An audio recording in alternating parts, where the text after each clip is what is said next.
Hello, everyone. Good morning, good afternoon, good evening in any corner of the world where you are watching us today. Welcome to this digital event, which is the global launch of the Rights Way Forward methodology that has been elaborated throughout the last years by ForumCiv, globally also. Um, I am Carlos Cardenas. I am the Communications and Advocacy Officer for the regional office in Latin America and the Caribbean. Our office is hosted here in Bogota, Colombia. And I'm very proud to be the presenter and moderator for this event today. We will have a special guest within ForumCiv. We will have a very interesting insight and analysis by your own Secretary General, Anna Stenvinkel. We will have also Wilson Tutanya sharing some of the history and the essence of the methodology of the Rights Way Forward.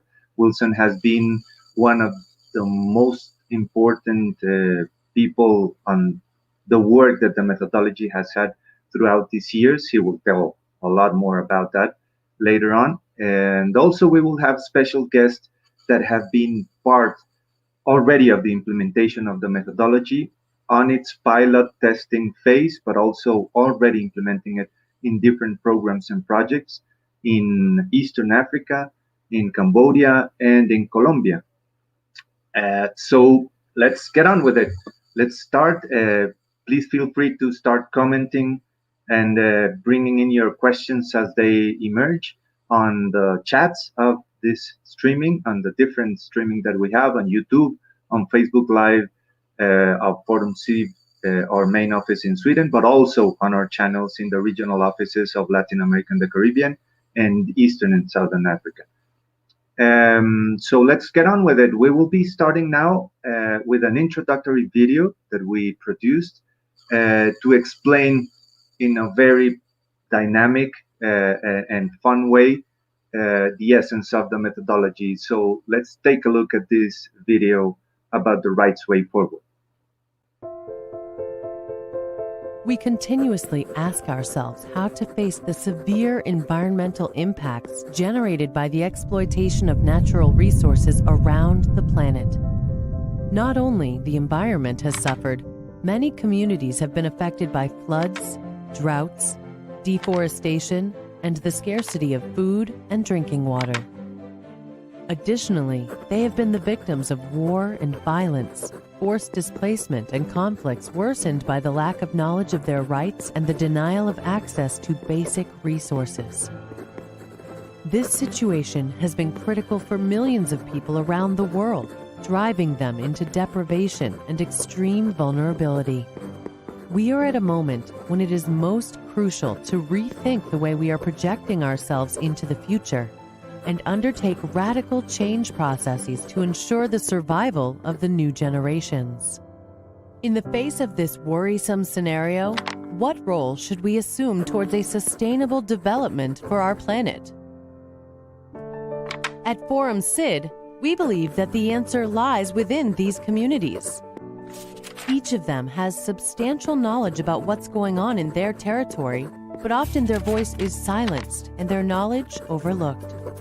By recognizing communities as active subjects capable of shaping their own reality, ForumCiv has carried out a collective effort around the world to design a methodology that contributes to empower communities to face and solve problems they themselves identify, managing their development processes in a sustainable way. Rights Way Forward is a rights-based methodology that enables members from each community to integrate a participatory and inclusive space for the identification of collective actions that respond to their particular needs and contribute effectively to claim their rights. This process is developed through two main phases: community mobilization and dialogue for change. Through community mobilization, communities commit to work and to jointly overcome the challenges they face. Community members strengthen their skills and are trained as facilitators to lead dialogue processes through workshops that enable the discussion on problems faced by the communities, and corresponding solutions are collectively built. Consequently, each community develops a vision and agrees on the implementation of a community action plan, which is a crucial step for communities to start working on their own strategy towards a sustainable future. Through the Dialogue for Change phase, communities trace a path to put their action plan into practice. Communication channels are made stronger, and decision-making processes are enhanced through strategies that enable the presentation of the community's proposals, claims and demands to interest groups, technical experts, and duty bearers relevant to their particular problems and conflicts.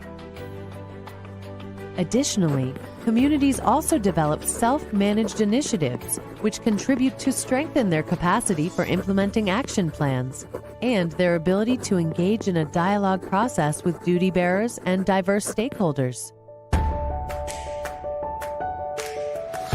The Rights Way Forward is a powerful methodology that contributes to the achievement of a sustainable future for all of us. We firmly believe on the power of local communities to create and connect broader processes of change, connecting and evolving towards high-impact global strategies that prove to be decisive for the well-being of many people. We want you to be part of the change we all want to accomplish around the world.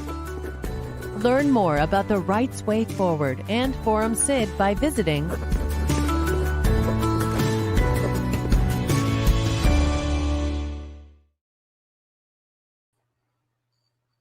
Yeah, the Rights Way Forward, a global tool for dialogue for change at a local level.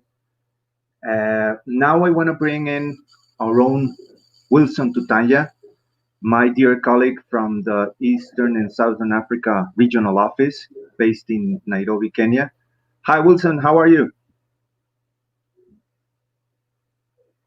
I'm very fine, Carlos. How are you too?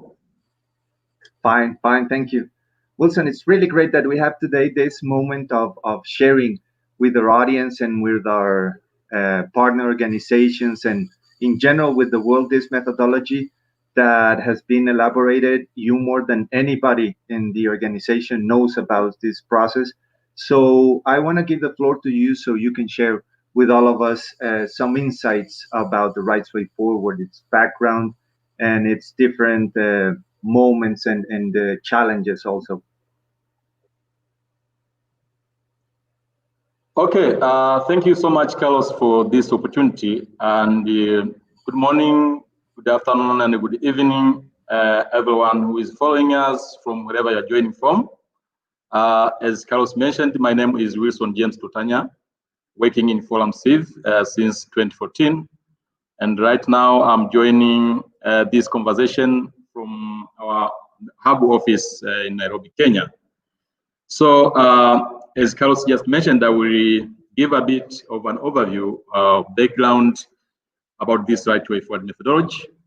That this methodology was developed by ForumCiv with the aim of empowering community members and organizations to be able to improve their capacities to advocate and claim their rights for sustainable development.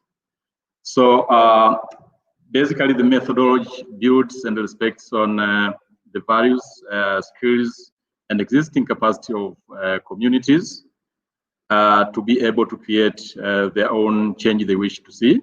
So that's how we actually developed the methodology, considering or taking into account that the organizations and communities have knowledge and the capacities that they have developed over time.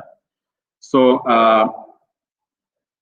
through different creative pedagogical approach, diverse groups in different communities, such as vulnerable women, men, girls and the boys, elderly, literate and illiterate people, can actually all participate in different analysis of issues in their own communities and find local-based solutions and challenges related to their lives.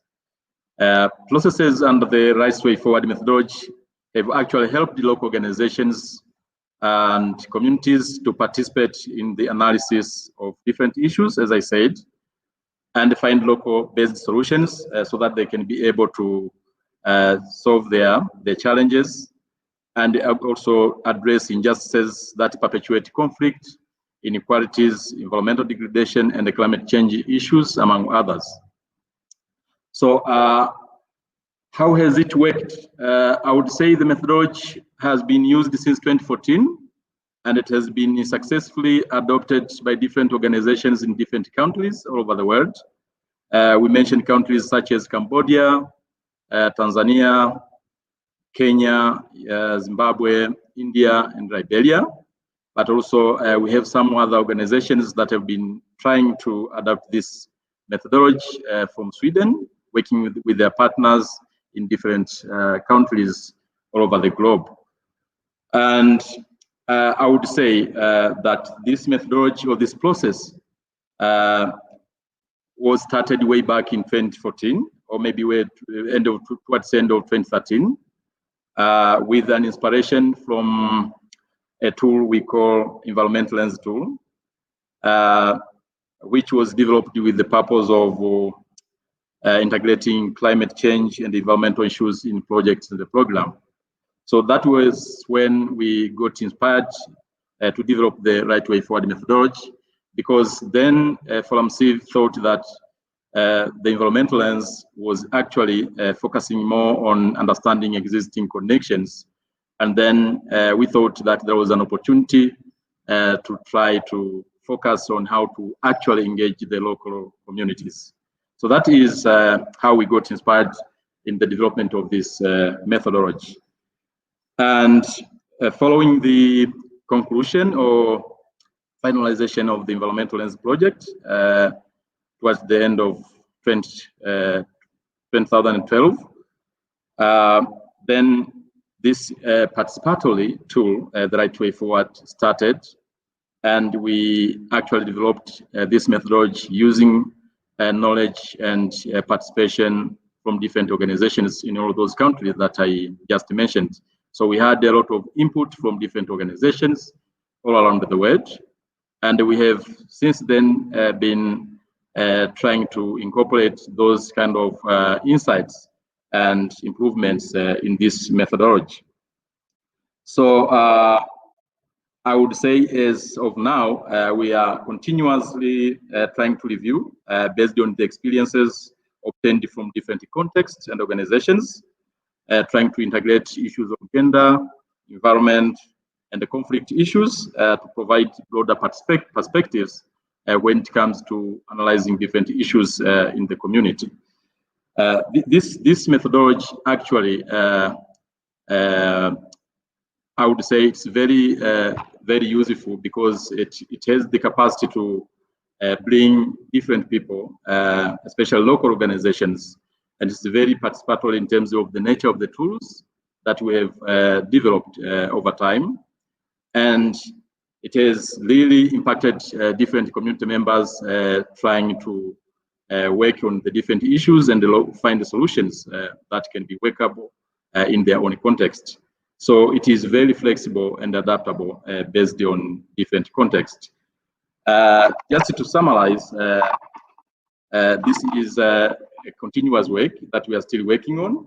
And I would say that for those organizations that would want to understand more about this methodology, you can visit our website, www.forumciv.org, to try to understand more about the different tools that are incorporated in this interesting methodology of the Right Way Forward. So we hope that different organizations and the communities will be able to use this as they have already been using it in different countries, and also continue to spread this good message to other interested partners and actors around the whole world. So thank you so much, Carlos, for this interesting opportunity. And I would turn this back to you. Thank you, Wilson.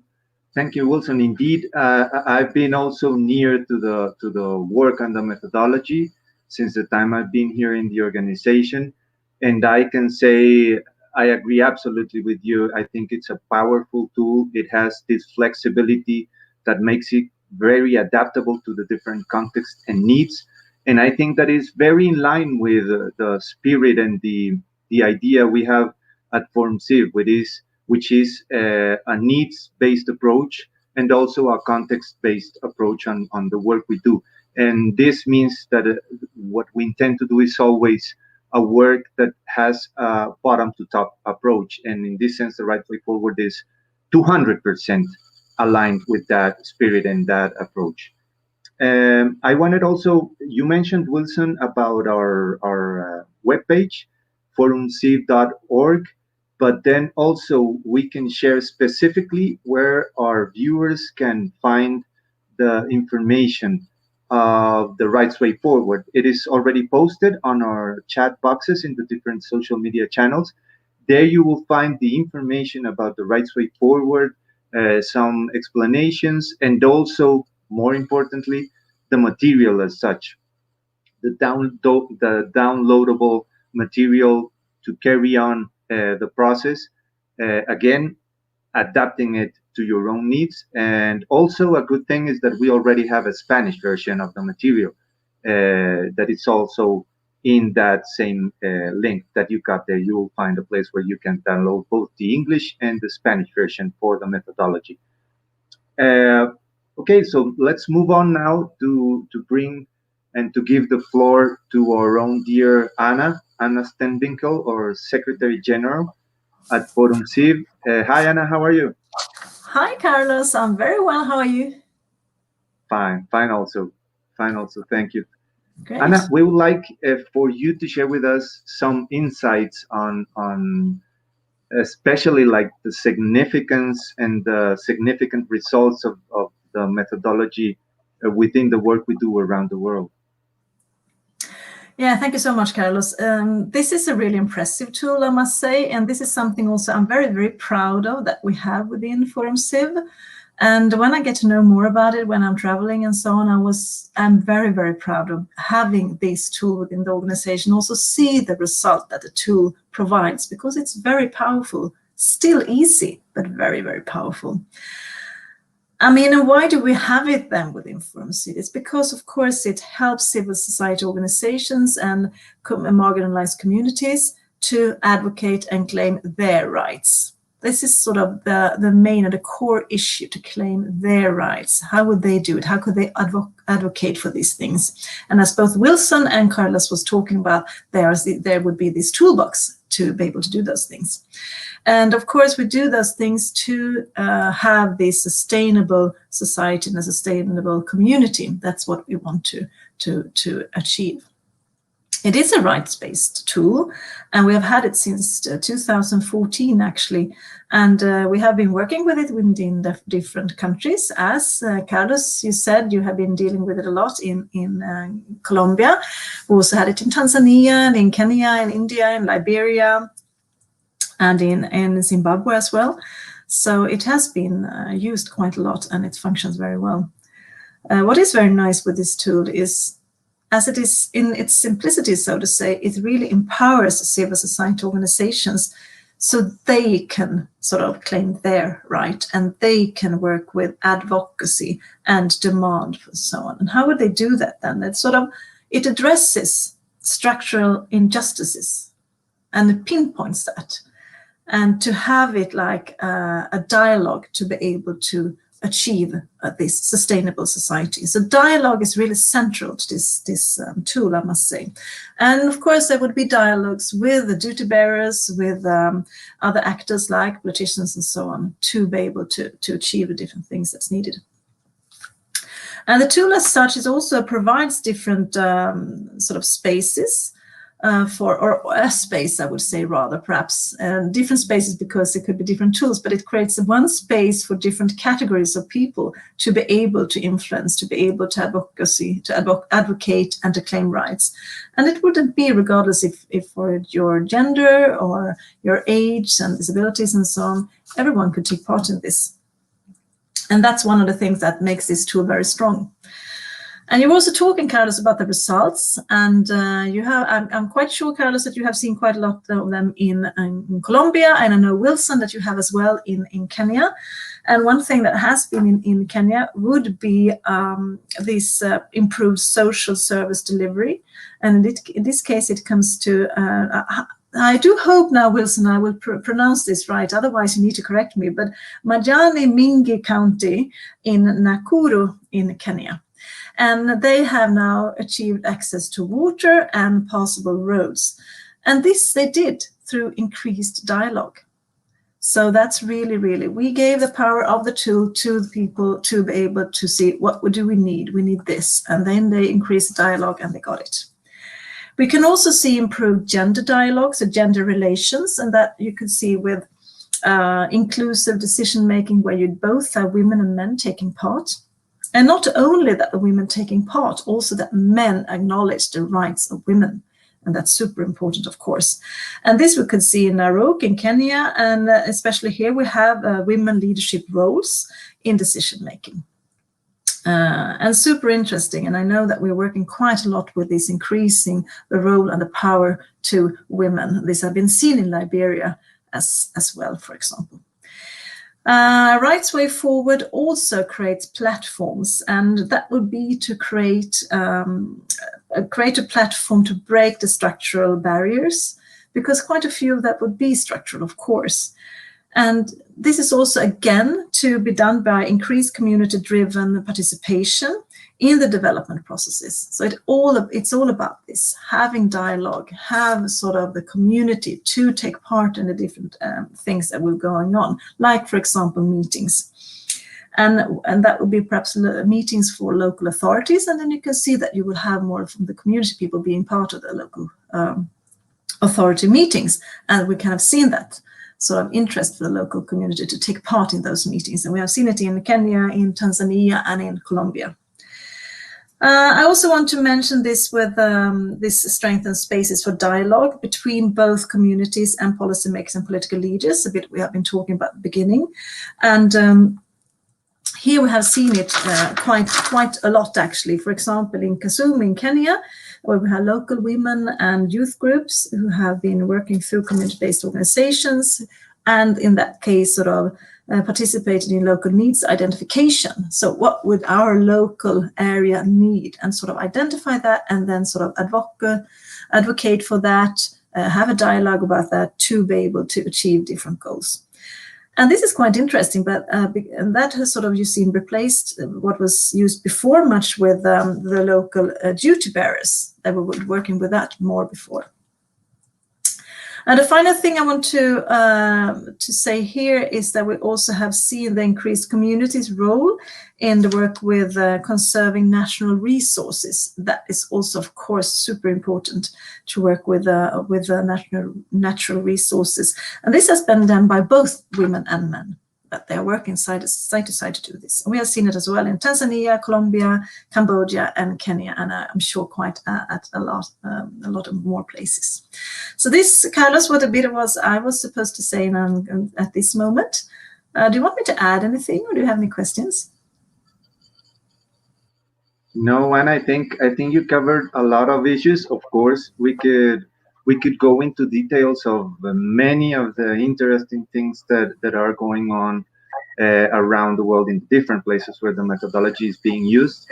Probably and hopefully it will become more and more difficult to track on what is going on with the methodology, as it is already out there, and any organization can have access to it and work on it as they want. Probably there's something that we can share with our viewers, so they get more information about the Rights Way Forward. And right now we're sharing it on the chat, which is the episode of our own global podcast, the Forum for Change podcast, which is a 2-part episode about the Rights Way Forward. There, our viewers can also get more insights of the methodology.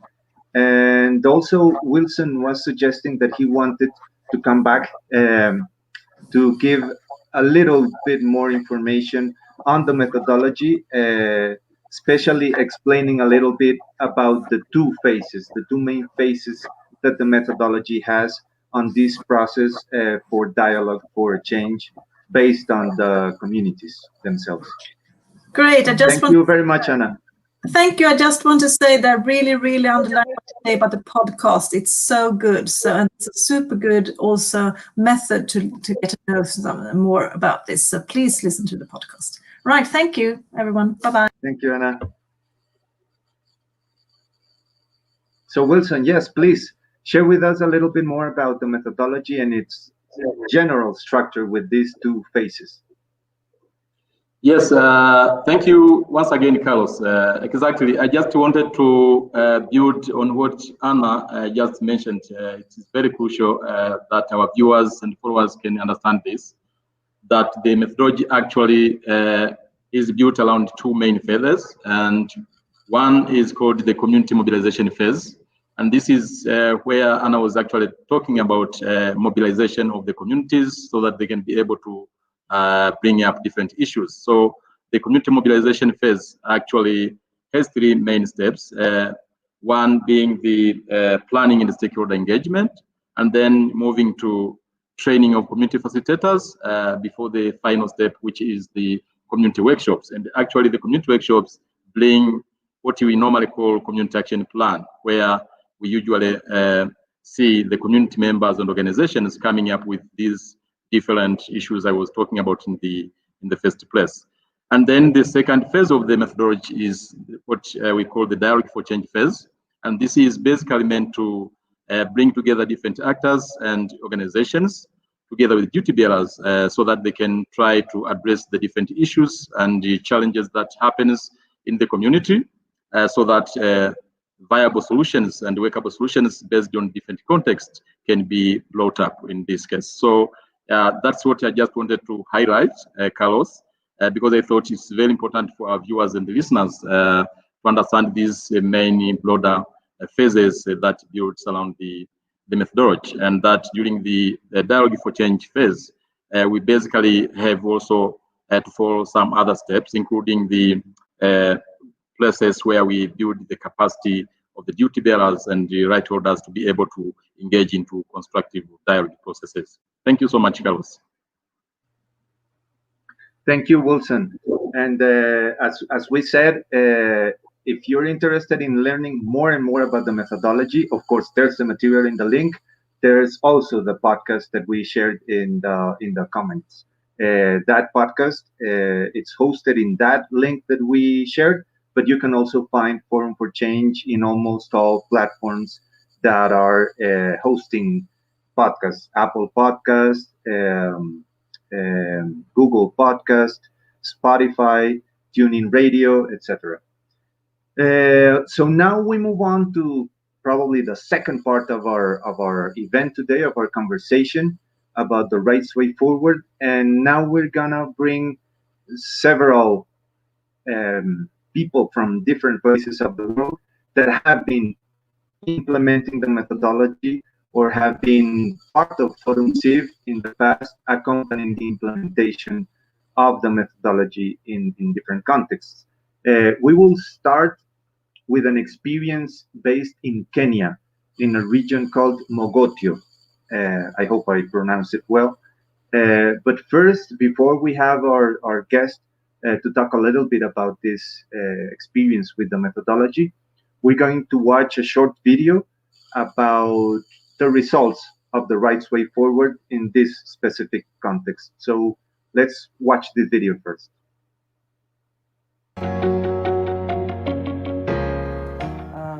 Tuko na shida ya maji, hasa maji safi ya kukunywa. Maji tunayoyapata ni maji ambayo yanatumika hata hapa kazini, na mara nyingi unakuta hayo maji pia mifugo inaingia ikitumia hayo maji kwa kukunywa. Hata hivi juzi kuna watu wa afya walikuja wakaipima ile maji wakakuta kwamba I think 98% ni chafu.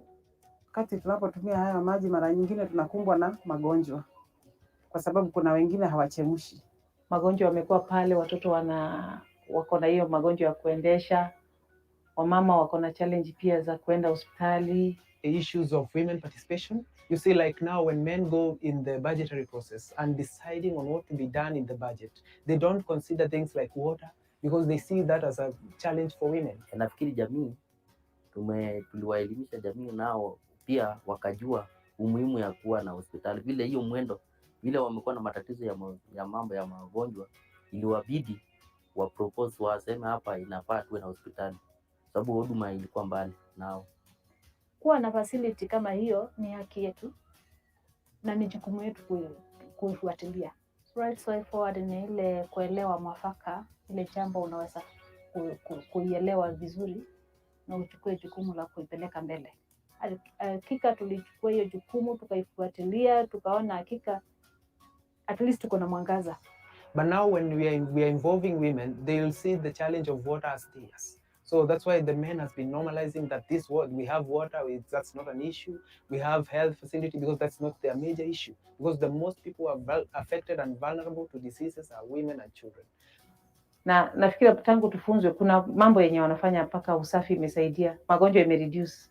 They are also able to ask for services. They are able to demand for services. For example, family planning services. They are able to demand for immunization. And we are able to organize outreaches out of their involvement as a community in this place. And in fact, why we came up with this facility is because of the community participation. They said we needed a facility, and that is why we've come here to ensure that the facility is open here and to ensure that community members access healthcare in this area.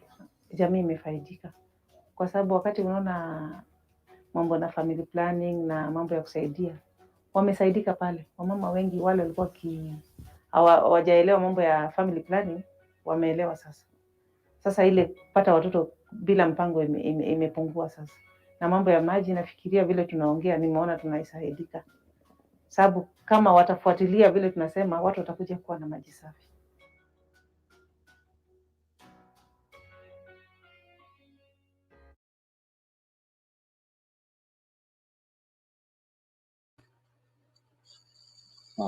Now we can bring to the floor our dear Wendo Aszed. Please correct me if I'm mispronouncing your name. Hello, Wendy. How are you?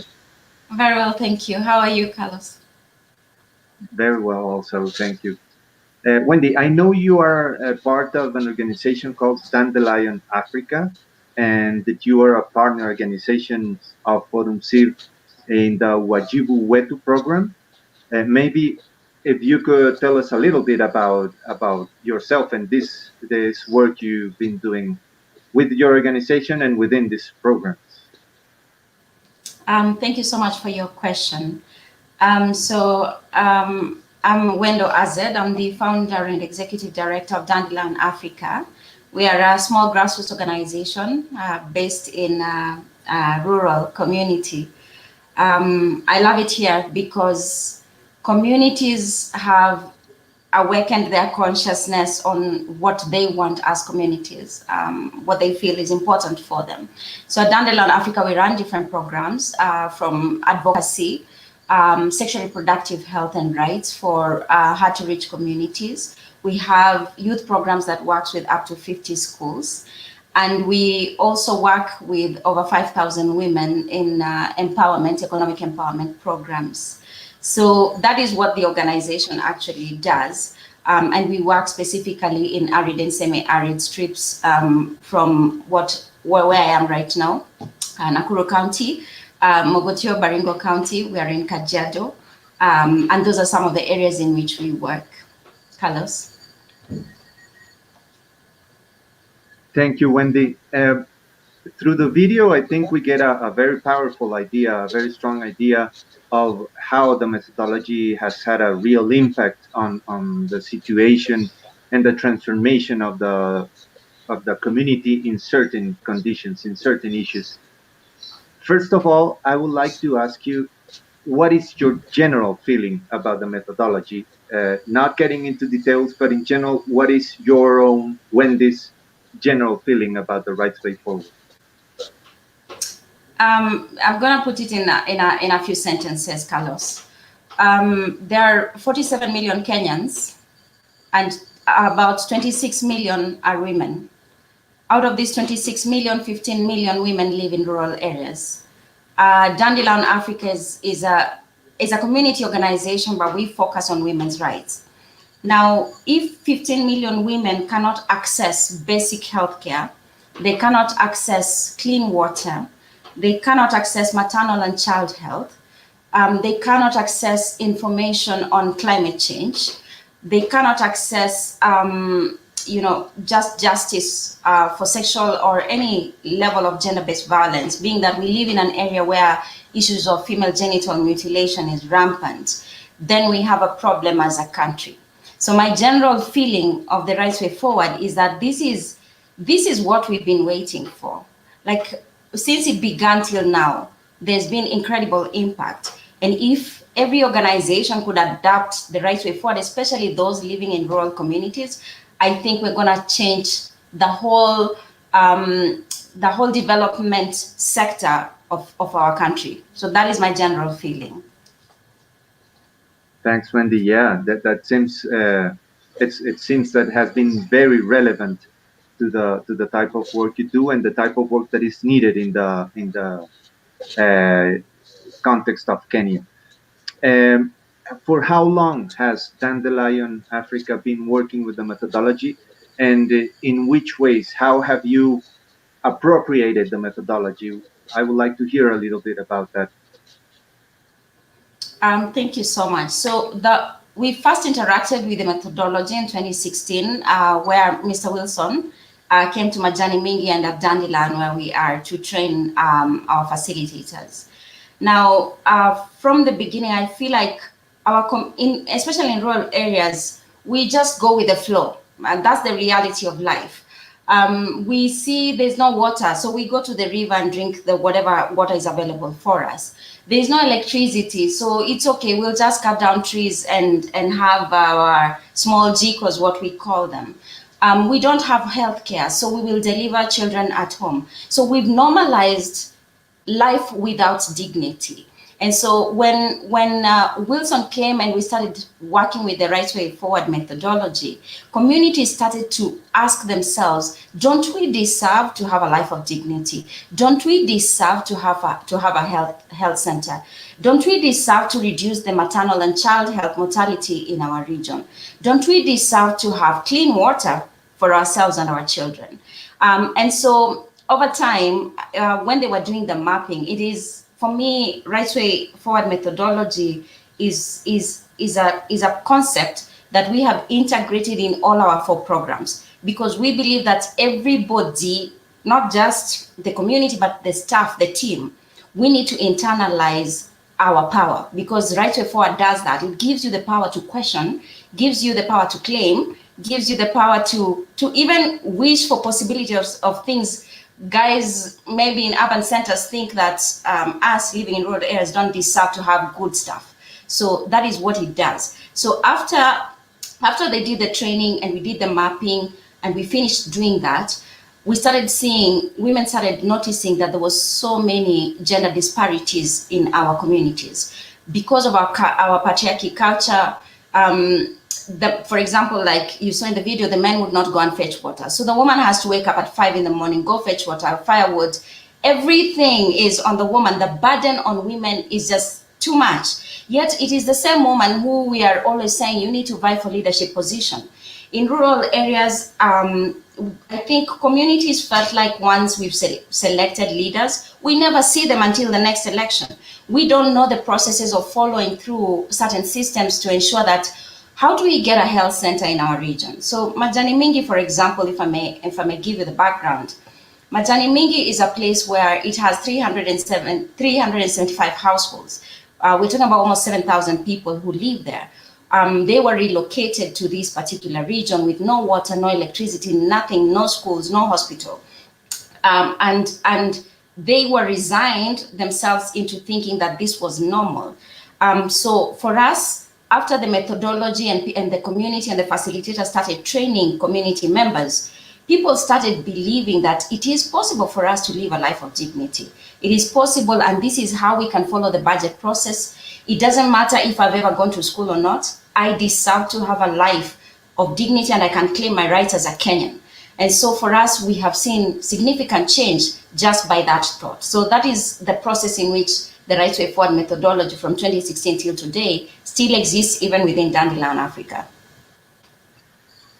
Thank you, Wendy. And as I hear you, and also have an eye on the comments that we are having on the chat, both on Facebook and YouTube channels, it's amazing the diversity of the groups, the target groups, and the situations and the different problems and conflicts that the Rights Way Forward is addressing and successfully being used. In your case, I understand that it has a lot to do with health issues and gender issues in terms of giving women some access to rights, to services, to knowledge, even to awareness of a situation.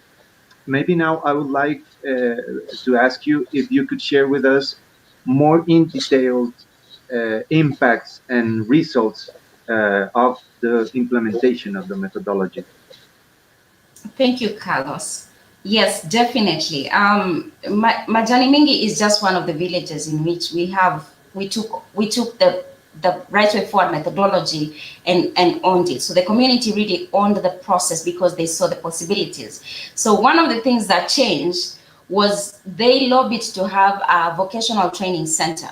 It is about maybe 20 kilometers to the nearest vocational training for the community that lived there. So once a child has finished high school and they were not going to any college, they would hang around the village. And you know the impact of young people who have no purpose. So they've lobbied for that, which has been built. They lobbied for classrooms for Kaptera Primary School, which has additional classrooms. The roads, I think when Wilson first came, he couldn't believe the type of roads that he rode on a motorbike on that day in 2016. I remember him saying his back was killing him. So right now, at least we can get there via car. It is not perfect, but they lobbied to have that road graded. We've had the health center, which is going to be opened now in November. We've also had behavior change. One of the things that has been greatest impact, and for me personally, when people change their attitudes, you know, we can change buildings, but people's attitudes are very, very difficult to change. So people's attitudes have changed from engaging men to support women's rights, engaging community members in a very patriarchal society where men would never, ever, ever fetch water, ever. That's taboo. For us, Carlos, you must understand that in certain communities, for a man to even remove clothes from the hanging line outside when it's raining, that's taboo.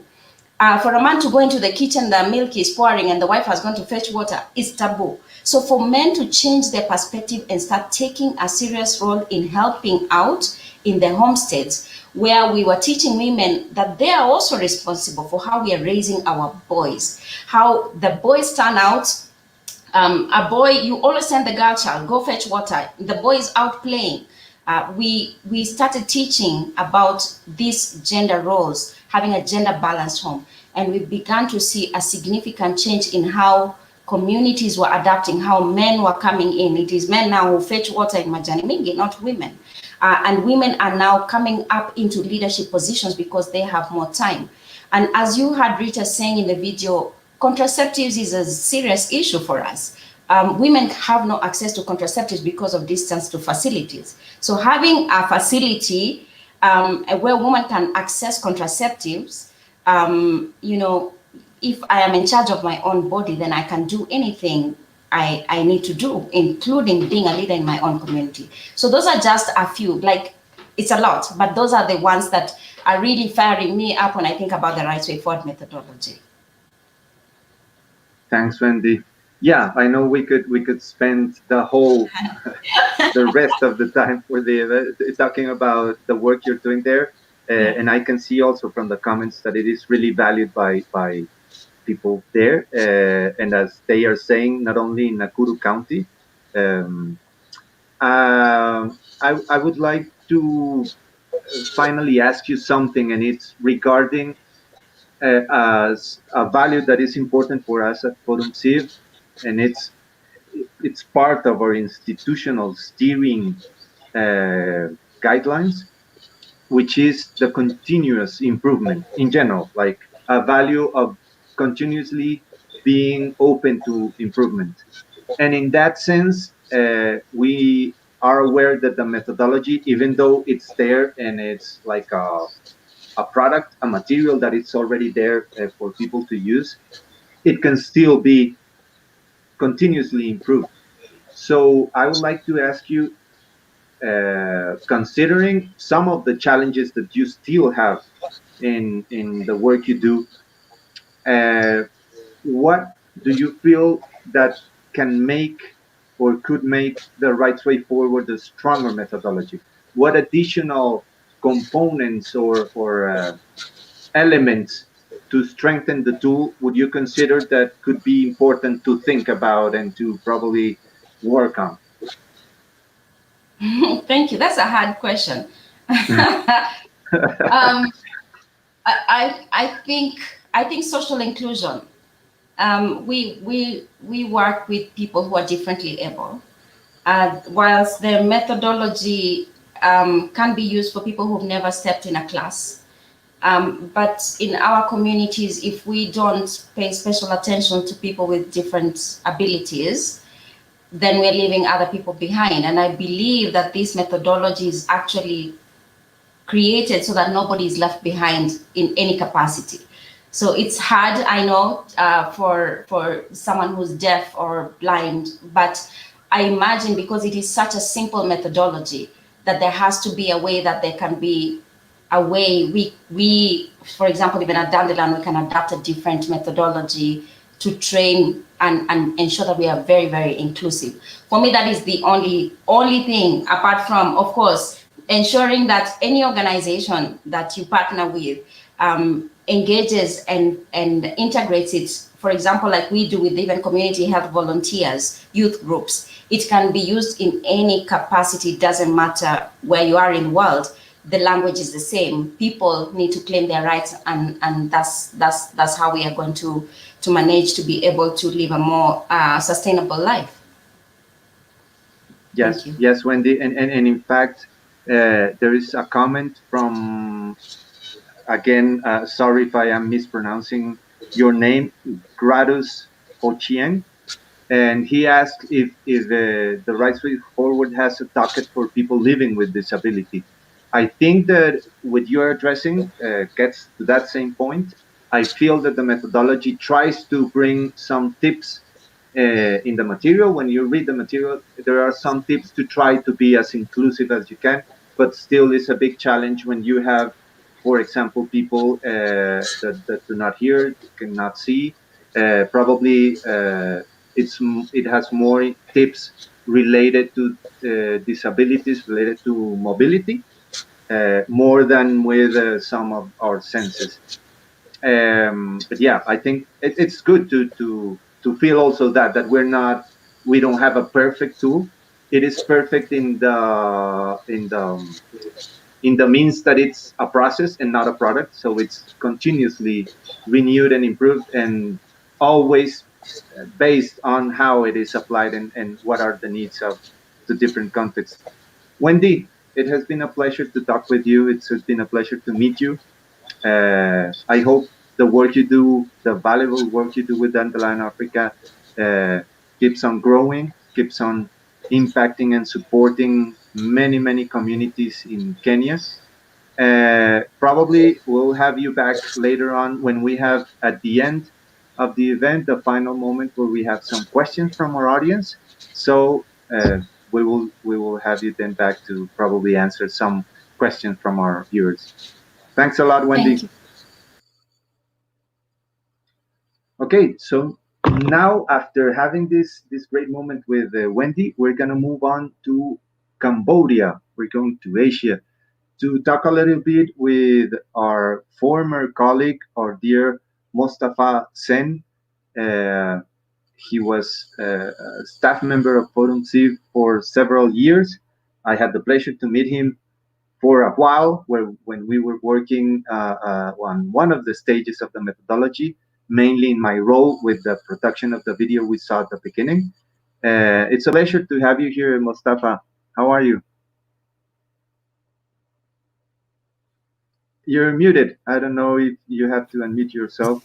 Oh yeah. Sorry, Now you have. sorry. Yes, I'm good, and it is my pleasure to be invited to join this global event launching of this powerful tool. Yeah. Thank you, Mostafa. And I have to also add that we really appreciate your availability, because for those who don't know, right now in Cambodia, it's actually almost 10 p.m. It's 10 minutes to 10 p.m. So thanks a lot, Mostafa, for the effort and for being here with us to share the experience of Cambodia and Cambodian communities with the methodology. So without further introduction, I would give you the floor for you to share with us what was your experience and your history within ForumCiv with the methodology. Yes, thank you. And it is my pleasure, even though it's a little bit late night now in Cambodia, but it's always my pleasure to take part and contribute in such event. So basically, I been engaging in this process since 2014. I mean, since the start of this the development of this tool, and also I engaged it for around like 4 years when I was with ForumCiv from 2014 to 2017. So it is include both the development of this tool and also the testing of the tool. And my feeling with what we have achieved so far, I feel very excited to hear that the tool is now launching after like almost like starting from 2014 until now. It's around like 6 years already. And even though along the process that the tool is not yet launched, I always told the colleagues in ForumCiv that even though the tool's still not ready, but it is very practical tool that we can still use along the process. Wilson mentioned the tool itself have like 2 phases. One is about community mobilization, another one is about dialogue for change. So we can use, I mean, it is very flexible too, so we can use it in any circumstance, and we can also release, adopt this tool for different context. And in Cambodia, I would say that we have, I mean, achieved like number of results from this tool as well. It's not only just about the community's action plan that can be used to dialogue with the duty bearer, but it also the individual action plan that community can develop to address the issue in their own family, especially when it's come to gender issue in their families, like some of the member of the community, they just expressed that they has been waiting for a long time to find like a tool that can really help them to analyze, to think, and to reflect on the family issue. And the tool itself here really provide them those process to think. For example, we use this kind of, we call 24-hour analysis, which can bring them to discuss like how much a woman in a family has spent their time for like during the 24 hours to do household work, and how much men has spent their 24 hours to do other things besides household work, which really like alerts, like alert people to reflect and to think about what they have done in the family and what can they do differently to really change the situation in the family. This is just to talk about the gender equalities in the family. When it comes to the discussion for dialogue change with the duty bearer, it's also linked because in Cambodia, when we work on this, we work with environmental issue, natural resource management. So it's mainly linked with the process of community protecting the forest, community protecting their fishery pond. It's about community protecting their communal land. So throughout this process, community are really able to negotiate, to advocate with especially the local authority to really participate and actively engage in for like normally community do patrolling. So they really need local authority, police to really participate and join with them to do this kind of patrolling. And they also able like to negotiate and engage the local authority to close down some illegal workshop, wooden workshop in the community. They able to engage in the we call like kind of commune investment plan, which is the existing government's mechanism to develop the community. So they use this process to link with this communal investment plan, which can allow them to really like maximize the impact of the commune investment plan. Yeah, that's like the general impression I can say about the experience in Cambodia. Okay, thanks, Mostafa. You were, of course, one of the minds and the hands working on the methodology that had different moments. It evolved from different ideas that initially were intended to be this methodology. But I would like to ask you, as I also asked Wendy, what is your general feeling about the methodology, a more personal sensation of this methodology, being one of the parents who was in the process of giving birth to this powerful tool? What I can say about the tool, I would say first thing is about it comprehensive. The tool is the methodology provided here is a kind of very comprehensive, because the process itself is not only like lead community to develop action plan, but it also like provide a kind of so-called substantive knowledge on environmental issue, forestry issue, gender issue to the community. Another thing to say, this process itself, it really produced evidence base for community to dialogue, to have like a kind of meaningful dialogue. As we learned from Cambodia, the existing process like the commune investment plan, they also like the government also like approach community to ask about the issue in the community, but the way they do is more or less they just go to the community and like arrange just like maybe 1 hour meeting and then ask community about the issue.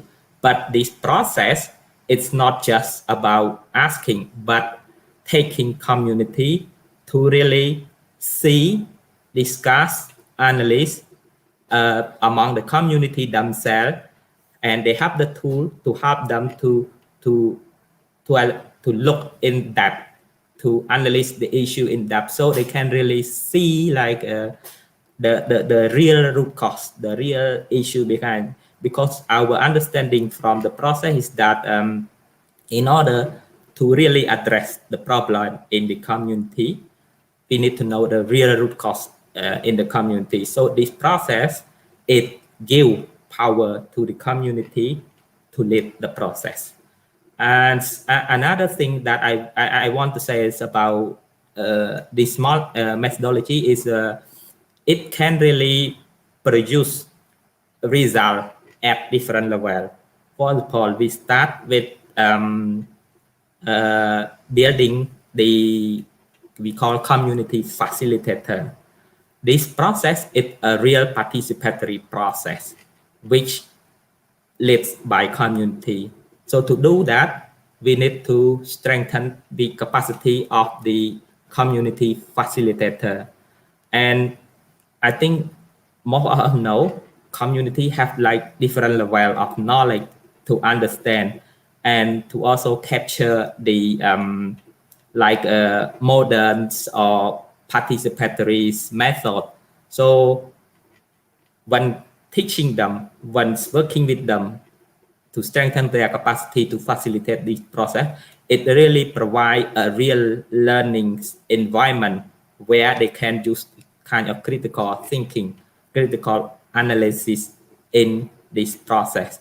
And these community facilitator, they can change themselves, but also use those knowledge they have learned from the process to work with community to also change the community perception, behaviors in this process. So to me, this is quite powerful, evidence-based methodology. But one thing I want to highlight here, the methodology itself is quite demanding, which is true. But to me, this demanding really prove a real impact and positive change in community. Without this real demanding in the process, we may create some change as well, but it's not really from the community itself. So to me, I have to say, like, I like, it's not because I am the one who also engaged in the development of this process, but this result, it's really proves through the process when we start implement this tool with the community. Yeah, thank you, Mostafa. I don't know how much are you aware with what has been going on with the methodology after you left ForumCiv, but maybe I would like for you to share if you are aware of how the methodology has been used, if you know, how has it been appropriated, on which fields of action, which aspects of social reality and social context has it been addressing? Maybe a little bit about that. As far as I know, because we in Cambodia program, we also support, we call community-based organization. So I don't remember the number of community-based organization, but it's around like 500 or more than that community-based organization around the country. So normally these community-based organization, they develop their action plans every year with some sort of support from ForumCiv and the partner organization. So when I'm still with ForumCiv, we try to ensure that these methodologies being used by those community-based organizations. And yes, since we have like limited resource, we can reach out to like during I'm there, we can reach out to tens, around 10 CBO, but the team in the Cambodia office still continue deploy and use that methodology with our community-based organization. So that's what I can say about things that happened after I left ForumCiv. So I believe the process still there, the tool is still there with those community-based organizations. Mm-hmm. And again, with these experiences that you are aware of, but also probably more related to the time where you were at ForumCiv, if there was some kind of implementation, even if it was like the pilot testing of the methodology to have like a review in the field and in practice of the methodology. What kind of results are you aware that the methodology has achieved with the work with this different and huge amount of community-based organizations? What I can say, for example, let me give like some concrete result. In one of the community forestry, before they never get any support from the local authority to conserve their fish refugee pond. But later on, after they apply this process and they use the community action plan to discuss with these local authority. So the local authority has allocated some of the commune budget to support community to conserve, to restore the refugee pond to them. So this is one of the results. As another result, they also use this process to lobby, to advocate the authority to issue communal land titling, because the community forestry, they live like as a community as a whole, so they really need to have this communal land titling, which is a common property for all of the community members. So they manage to use this process to get this communal land titling.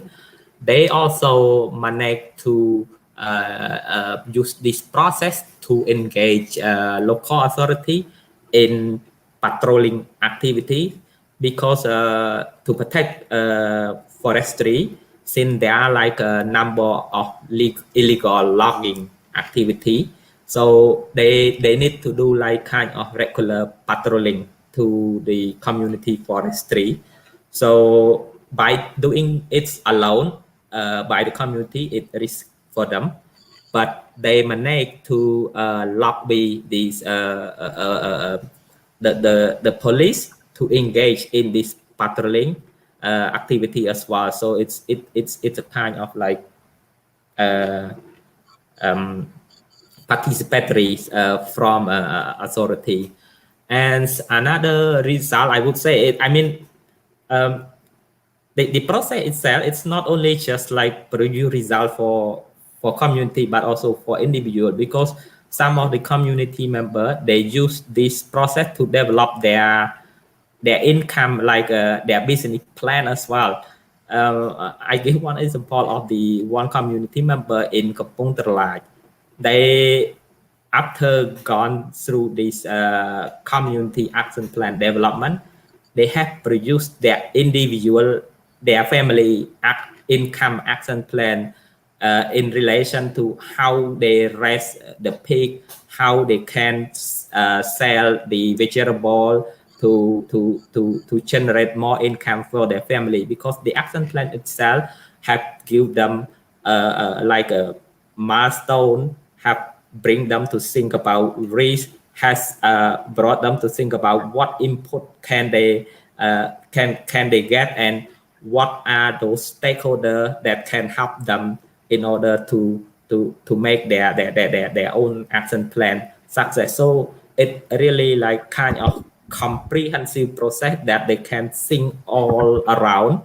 So after that, we can see like their business, their income, it get more and more result from that. So they are excited. They are very pleased to see like the process itself is not only just for community, but for themselves as well.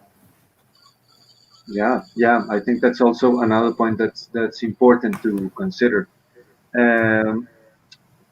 A final question for you, Mostafa, would be, as I asked Wendy, in terms of the challenges for the methodology to keep on improving and keep on getting better and better adjusted to the reality that we're living, especially now that 2020 is turning upside down humanity and the whole planet. What would you consider could be some of the issues that could make the right way forward better and more adjusted methodology, maintaining its objective for a dialogue for change based on the communities themselves, but in the context that we're having in the world, and basically in the context for Cambodia and the region, what can be a challenge for the methodology to improve itself? To me, it is important that everybody recognize and understand that this is a long-term process. So it requires a long-term commitment. I can understand like most donors, they want to have like a kind of result achieved immediately. But this process at some point may produce, but it is a long-term plan. It's a long-term commitment. So if they understand this and they can ensure that they can chip in their investment in this long-term plan, then for sure it will produce a good result at the end. As another important aspect to look into is about the ongoing supporting of the grassroots organization and the community leader. It is to me, it is very important because the process itself, to make it effective, we need to ensure that those who lead the process can really understand. So to really make them understand, the grassroots partner organization is the first contact person that can really go. They are like best in the community and they are work in a daily basis with those communities. So they have a very crucial role to really bring this process forward together with the community's leader. And the other important thing I want to highlight is about, since it is a flexible methodology, make sure that we can analyze the existing mechanism. We can make use the existing mechanism. I mean, the right way forward methodology itself can be run on its own, but to make it more effective, try to integrate it into the existing mechanism. I give you an example of the commune investment plan, which is the annual best plan that the government have. So try to see like where can this right way forwards process can fill in the gap, can jump in this process, can engage in this process. So more or less it is in the agenda of the government. So it can go together with that, and it can ensure the sustainability along this process. That's what I can say of my view. Yeah, thank you, Mostafa. I think there's really, really interesting and valuable points from what you're sharing. I agree on this idea of at some points the methodology addresses long-term issues, and I feel the methodology takes that into account as there's a prioritization of the issues that the community wants to deliver, wants to include in their community action plan after going on through the first stage, the first phase, as Wilson explained, and you also explained a little bit. But then also these other priorities that are not prioritized at this point should also be on a long-term agenda that can still be worked on through an extended rights way forward implementation. Thanks a lot, Mostafa, for being here with us. Again, thanks a lot for your sacrifice and your availability this time at night in Cambodia. And I hope we get to talk with you again at some point and meet again. Yeah, thank you. So now we bring to the floor another special guest from Eastern Africa, from Kenya, and this time from Narok County. I would like to welcome Rachael Lanoi. Hi, Rachael. How are you?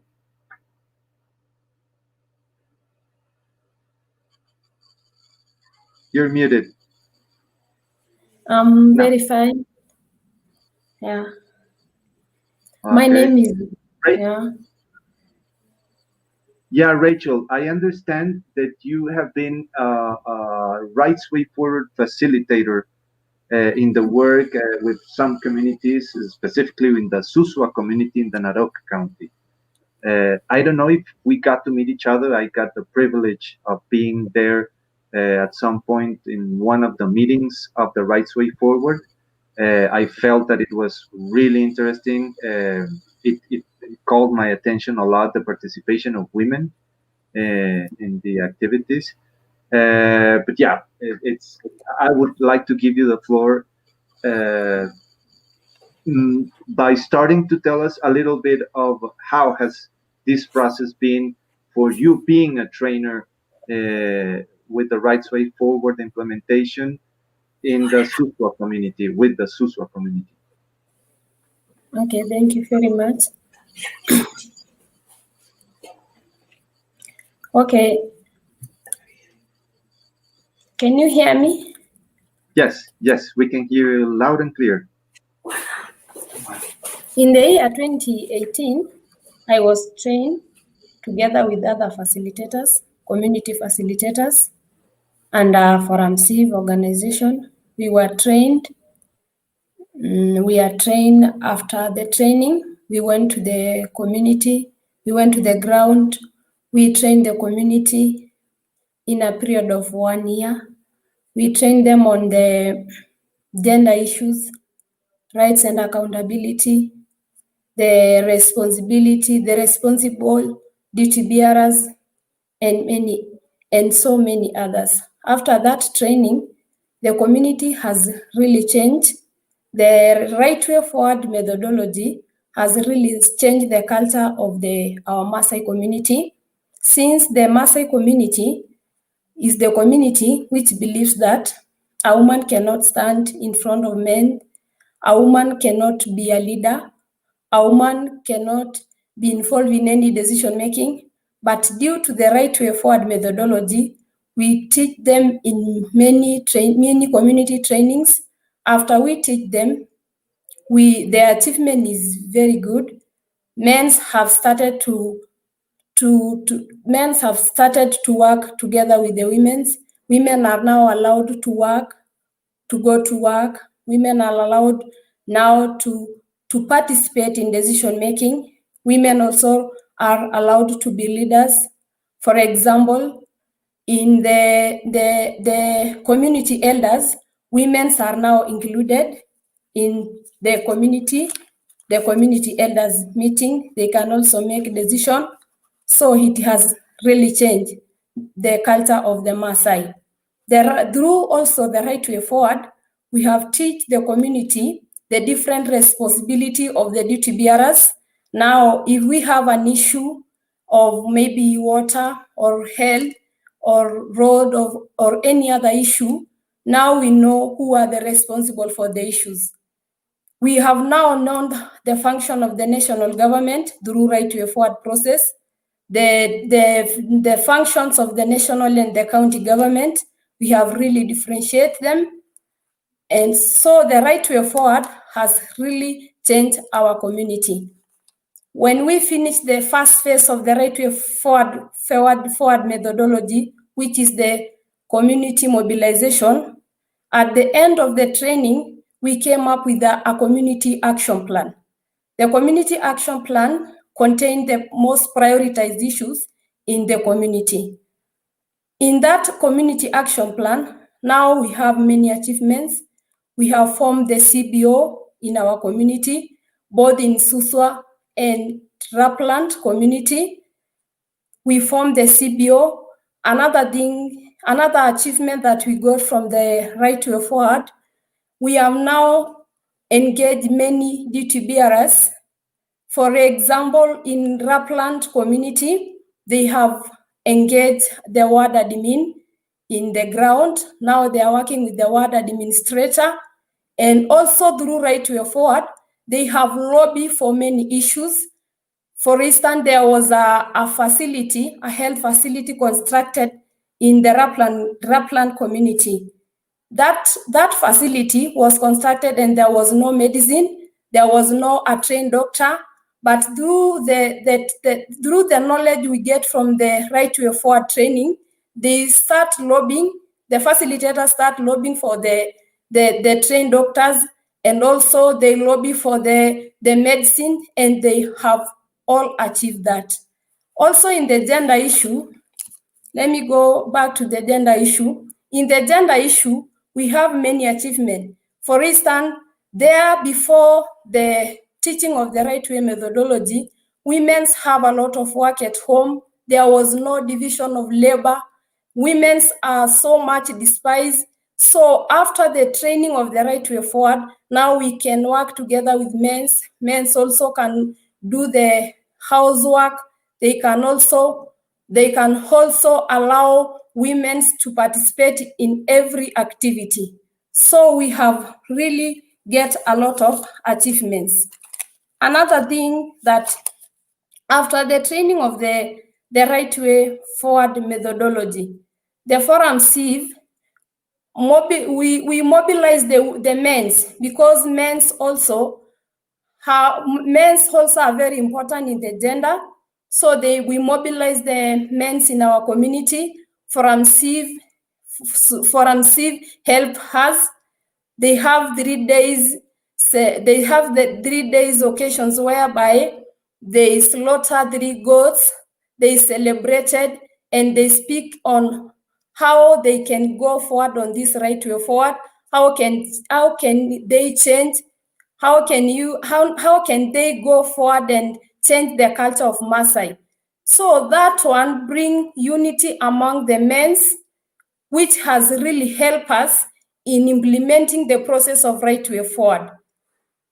Another thing is in the right way forward methodology, when we were training the community, because I'm one of the facilitators in the community level, we were training the community. At first, men were not so they were not part of us at the beginning. But as we were moving forward, training them, the meeting with the community, which the ForumCiv mobilized, it helps them to unite together and be together with us. Thank you. Thank you very much, Rachel. There's a lot of information there, I get the feeling of how involved and engaged you have been as a trainer with methodology. I would like to ask you, probably now more on an emotional level of your experience with the Right Way Forward.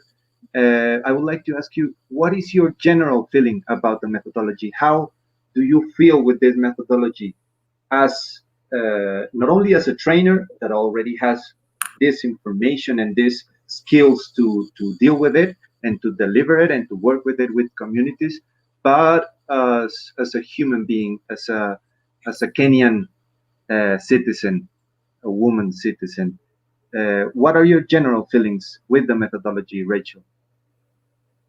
Okay, thank you very much. My general feeling to the right way forward, I see the right way forward methodology as an eye opener to the community. It has really opened our eyes, because there before we didn't know what is our right as the community, or which ways do we follow to get our rights, which techniques do we use maybe to approach our leaders, our duty bearers. But I can say that right way forward has really opened our eyes. It has really removed darkness in our eyes. In the Maasai community, right way forward has really shown us the way, because there before we see that the right, maybe the right, maybe you cannot be able to maybe to ask for anything you want from the leaders.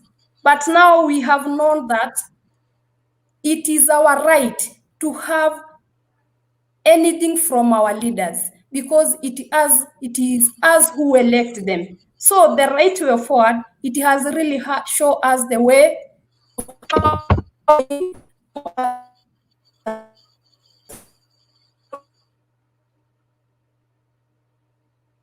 I think we're having trouble with your connection, Rachel. We also don't have you on screen. I don't know if you turned your camera off or it's part of the connectivity issues that we're having right now with Rachel.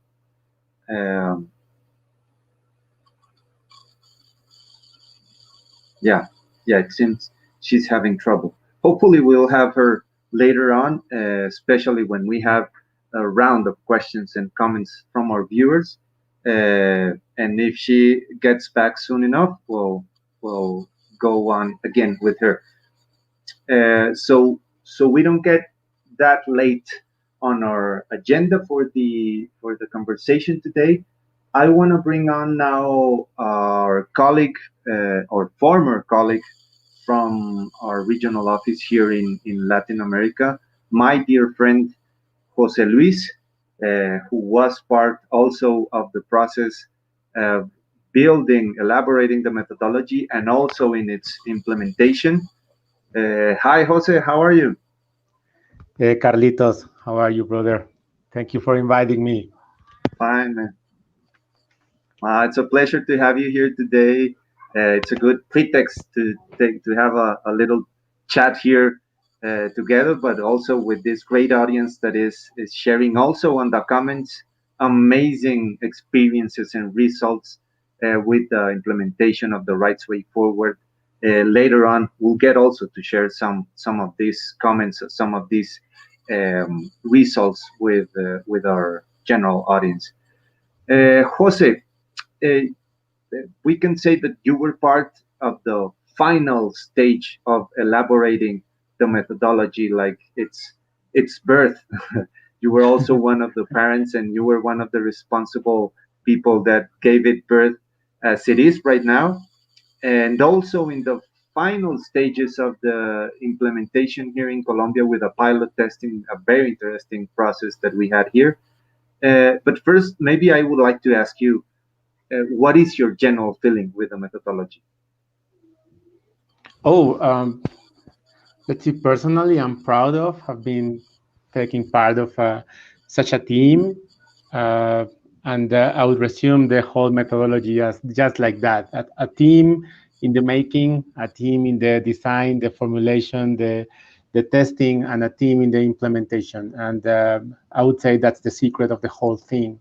At all times, this is teamwork, whereas it's the members of an international organization as ForumCiv or the community members. No, this is all together coming with a common objective of welfare for everybody. Are you hearing me? I lost you. Yes. No, yes, we're hearing you clear. Loud and clear. I had quite a reflection since you invited me to this meeting, and I would say what I like of Rights Way Forward methodology is that it's at the same time a comprehensive effort, as Mostafa mentioned before. It's also a guideline. At the same time, it's a path and a framework. So you put those three qualities together, and you will have quite a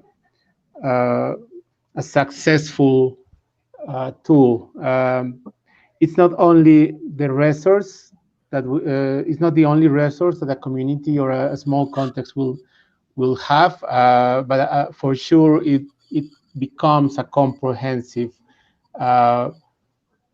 set of concepts, set of procedures, set of the whole methodology in itself for everybody. So it comes, it gathers, and it guides at the same time, which is a beautiful thing.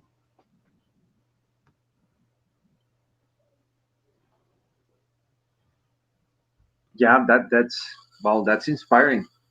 Not only a methodology, a path, but a framework, and I think you're taking us to a kind of mystical place to think about the methodology. And I appreciate that because it expands also, and I agree with you that it's not only about the material that it's available for people to use, but it's also in some way a mindset. It involves a very strong mindset to work on in development cooperation from a specifically rights-based approach, bottom-to-top approach.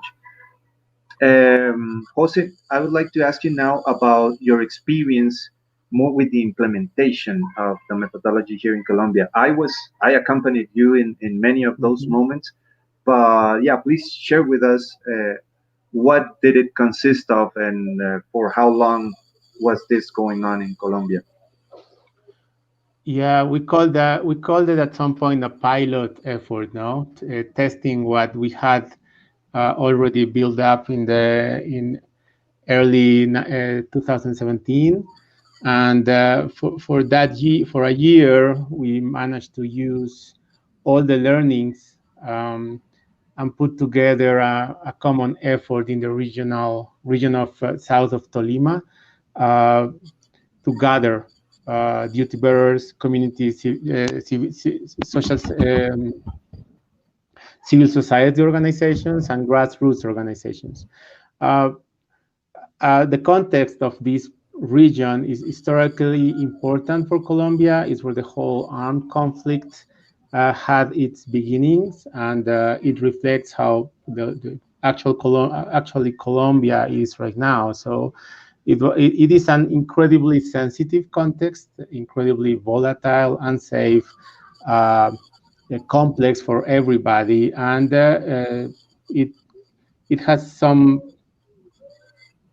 quite an important issue is that the state, the most important duty bearer here, is at the same time the duty bearer and one of the armed actors in the conflict. So not only that, it goes also for human rights violations. So it's quite a sensitive issue, and it's already a situation of decades.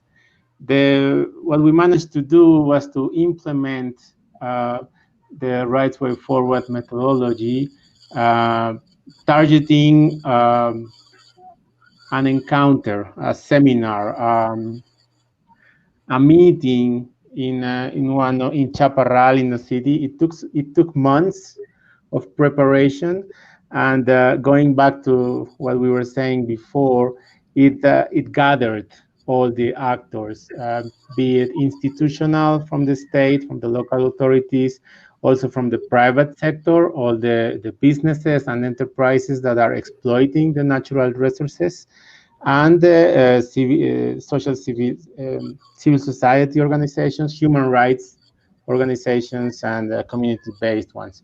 So at some point, we managed to have all of them together for, I would say, 3 or 4 small meetings in preparation for the big one, which created a huge space for dialogue that, to my understanding, it's still working. How do you change a setup, such a complex context, for them to have a continuous dialogue process for hopefully for the years to come? We have all the results from there, no? The changes in some changes in policy, at least in attitude from the duty bearers to consider better the demands from the people. And we understand that many of them are still working together, hopefully for a better situation of everybody.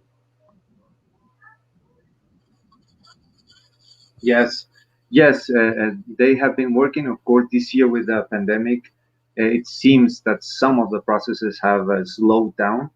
As I've been talking with these community-based organizations, but also I would like to highlight from what you're sharing on how specific. Well, in general, in Colombia, culturally, there's this unfortunate mindset that it makes difficult for us to dialogue between different views of life and ways of understanding how life should be organized, not even societies, but it gets to a very essential differences that make difficult for us to dialogue about those differences. And I think the Rights Way Forward brings a good stage and a good scenario for placing a possibility for dialogue, not only among right holders and duty bearers, but also among right holders from a diversity of positions and sectors and objectives that they have in the way they are organized and the things that they prioritize. So I would like to highlight also that, because what you see in the process that we worked on with this pilot testing, you see it's a region where you find a diversity of organizations, of profiles, some of them indigenous, some of them rural organizations, peasant organizations, but then also, as you mentioned, there's this actor also in the middle, which is the ex-guerrilla, the FARC members, and how they, as people that are reincorporating, not only as individuals, but as collectives and organizations in different places in Colombia and in this region also, it brings a necessity for dialogue also among civil society in its many faces and colors. So I just wanted to highlight that also about the experience here in Colombia. I would now like to share with us on some of the probably specific results that we got to identify from that moment and from what came out of this seminar, this two-day event that you mentioned, that had a lot of things going on, and it was so interesting. So maybe that some of the results that you identify from that implementation moment. Yeah, I'll take back. I'll go back to what you just said, the complexity and the multiple layers of the context here, and one of those layers is violence. And we managed to work safely, at least for the months that we were together, accompanying the process. From the perception of everybody, is that for that time, all the hostilities went down a little bit. I know it's been in the last 2 years, the situation has not improved so much in human rights issues over there, but for those months, we managed to have a safe way of working together with the leadership, with the community members, with the local actors and authorities. So that was one huge success, having a process like that in such a context without harm. I would say that coming together and creating that space for dialogue was also a success on its own. How do we gather different sector organizations? And that was one of the key success factors for us, having the universities, the academic sector, together with the government, together with the enterprises and businesses and community members. This is not something that happens often and gives the whole process legitimacy. It talks about governability in such a volatile context. No, I was thinking on other success factors, hearing all the other colleagues, and of course, the consideration of all the of gender participation, of the promotion of women and other vulnerable groups and minorities. It's a must. It's at the same time a factor for success and a result of it. So I'm happy that we managed to consider that on some years ago. I would say I am aware of how the network works currently. I've been accompanying other dynamics that include the region of south of Tolima. I know that the network there is powerful. It's the civil society is still and will continue struggling.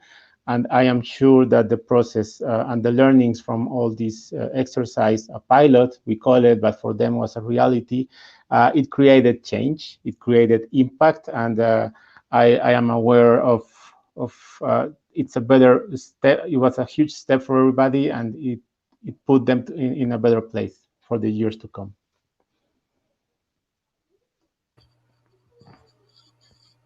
Thanks, Jose. Thanks, Jose, for those insights.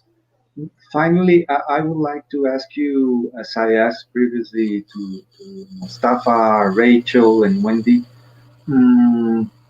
what do you consider can be things that we could improve, or not only us, but anyone that uses the methodology can think about additional components for the methodology to be even more relevant on different contexts, and let's say for our context here in Colombia, as you already described some of the aspects of our own reality.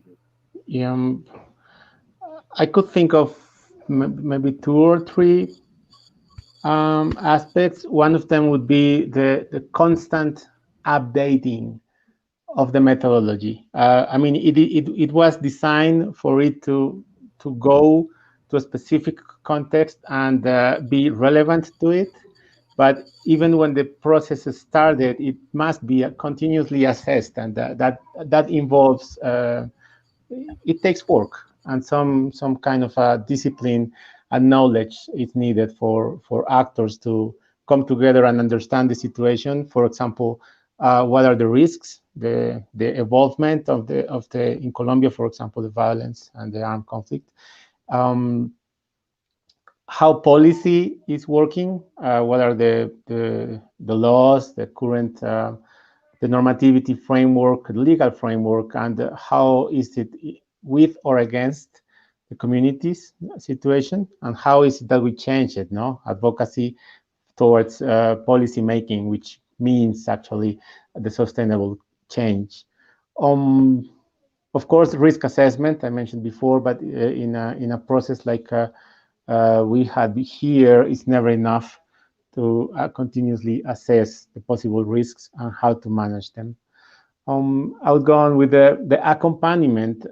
Mostafa mentioned before how the methodology can be locally implemented, but the thing is that it comes with a third actor, and I will go back to our situation in ForumCiv 2017 as an international organization accompanying local organizations and leaders. So this creates it may create dependability.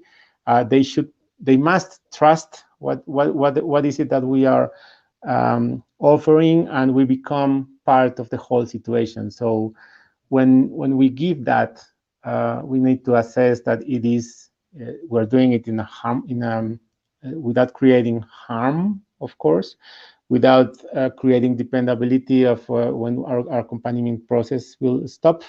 So we need to assess as a third actor what is our role, what is our limits, what is it that we have to offer, and how can we get out of the process without damaging the whole impact, no? Yeah, of course, always together. Wendo mentioned participation. When from the very beginning, duty bearers, rights holders, all sector actors over there are aware of the structure that they are part of, and the objectives of everybody, not only of the community members, but everybody have a saying and a role to it, then they will come together and they will achieve eventual change for the years to come, not only for the immediate what is happening there, but because we're talking about human rights and rights-based approaches, we need to have a long-term objective and goal. So that will summarize the whole thing. How is it that we are going there, at some point? Yeah, Jose, thank you. I was thinking as I listened to you on how the right way forward implies, of course, these long-term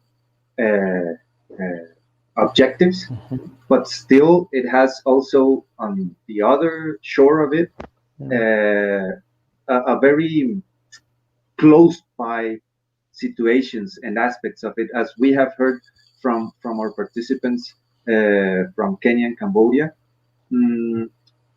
How it is also about rights awareness. It is also about trying to change the situation on a domestic level, on the gender relations and the gender inequities that sometimes culturally and socially we have been supporting and in some ways appropriating without reflecting on it. But then this is linked to what you're saying on how this is aiming to long-term processes and objectives. Jose, it's been really great and inspiring to listen to you. Very happy to having you here in this conversation today. Your experience and insights on the process, on how it was in the last couple of years here in Colombia. Thank you, Carlitos. It's great to be remembering the whole thing, and it's even better to see all the colleagues well and around. No, thank you very much. Yeah, sure. Thank you, Jose. And I think also I will show this post from Anika Community Media. I think it is great if we have this initiative of not only documenting the processes, but also sharing that. And probably we can be part of centralizing and having a common place for everyone to access these results and the documenting of these processes that can be really interesting if it's not only reports, but videos, as we saw with the experience with Dandelion Africa and many others that might have been documenting their processes through videos, podcasts, photos. It would be great to have that experience. And I would also like just a moment to share this comment, which I think it's interesting because in general, also here in Latin America, there's this issue that people in general believe that being participant in society is just about voting. And that's like exercising and practicing our rights. But the right way forward is one of those examples, one of those windows that enables us to understand that participation goes beyond choosing someone and placing that vote someplace. Of course, it's part of the political environment that we live in our societies, in our democracies, but still it goes beyond that. Our participation and the right way forward wants to be part of that idea. Now I want to bring in our final guest for this conversation, Levi Juma. Sorry if I'm mispronouncing your name. Hi, Levi. How are you? Hi, Carlos. I'm fine. How about you? Fine. Is it Juma or Juma? It's Juma. Juma. Okay. Sorry. Yes. I was going with the Spanish pronunciation, so it's Levi Juma. Yeah. Levi, I know you're part of an organization called Youth Alive Kenya. Yeah. I know you're a partner organization of us under the Swedish Partnership Program. And also you are part of the Rights Way Forward network of trainers. Yeah. Right? I'm right? Yes. Okay. Yes, you're very much right. Levi, I would like probably to start with you by maybe telling us a little bit about what is this network of trainers that has been mentioned, but it would be good for our audience to know maybe a little bit about what it consists of. Actually, the network of trainers is a group of most community facilitators who have undergone this training on the right way forward methodology. And one component of engagement that we felt was a gap in the methodology itself is the sustainability, because you realize people can exit, like we've heard what has been said by your colleagues earlier. Some of them were in the design of this methodology, but they are no longer working with ForumCiv. But that passion to continue involving community members for that local change is still there. So we felt like having this network of trainers will promote that inclusivity and cohesion amongst the community facilitators who've been involved in this process, and also support their engagement, not only at the institutional level, but also at a personal level. Yes. Carlos? Thanks, Levi. Yeah, thanks very much, Levi. I will now move on to this first question, which is more about your personal feelings with the methodology, not only as a trainer, as a member of an organization that's implementing it, but as Levi. What is your situation with the methodology? My experience with the methodology first comes from being able to have a different view of how things are being done conventionally. Because again, just like what my colleagues have mentioned, like Wendo and Rachel, they mentioned something around issues around gender. You know, for us, we call gender as being a boy and a girl, but you realize gender basically speaks around issues of the societal perceptions. So for me, this has made me to be able to understand how I'm supposed to relate with my fellow gender in terms of the girls or the women that I work with. Also in terms of understanding them in which you do things in terms of equality and equity, because you realize also in the context of where I am the head of the family, it doesn't agger well with the other person who has resources. So it's all about equality. Secondly, this has also improved my engagement with the communities where I work with.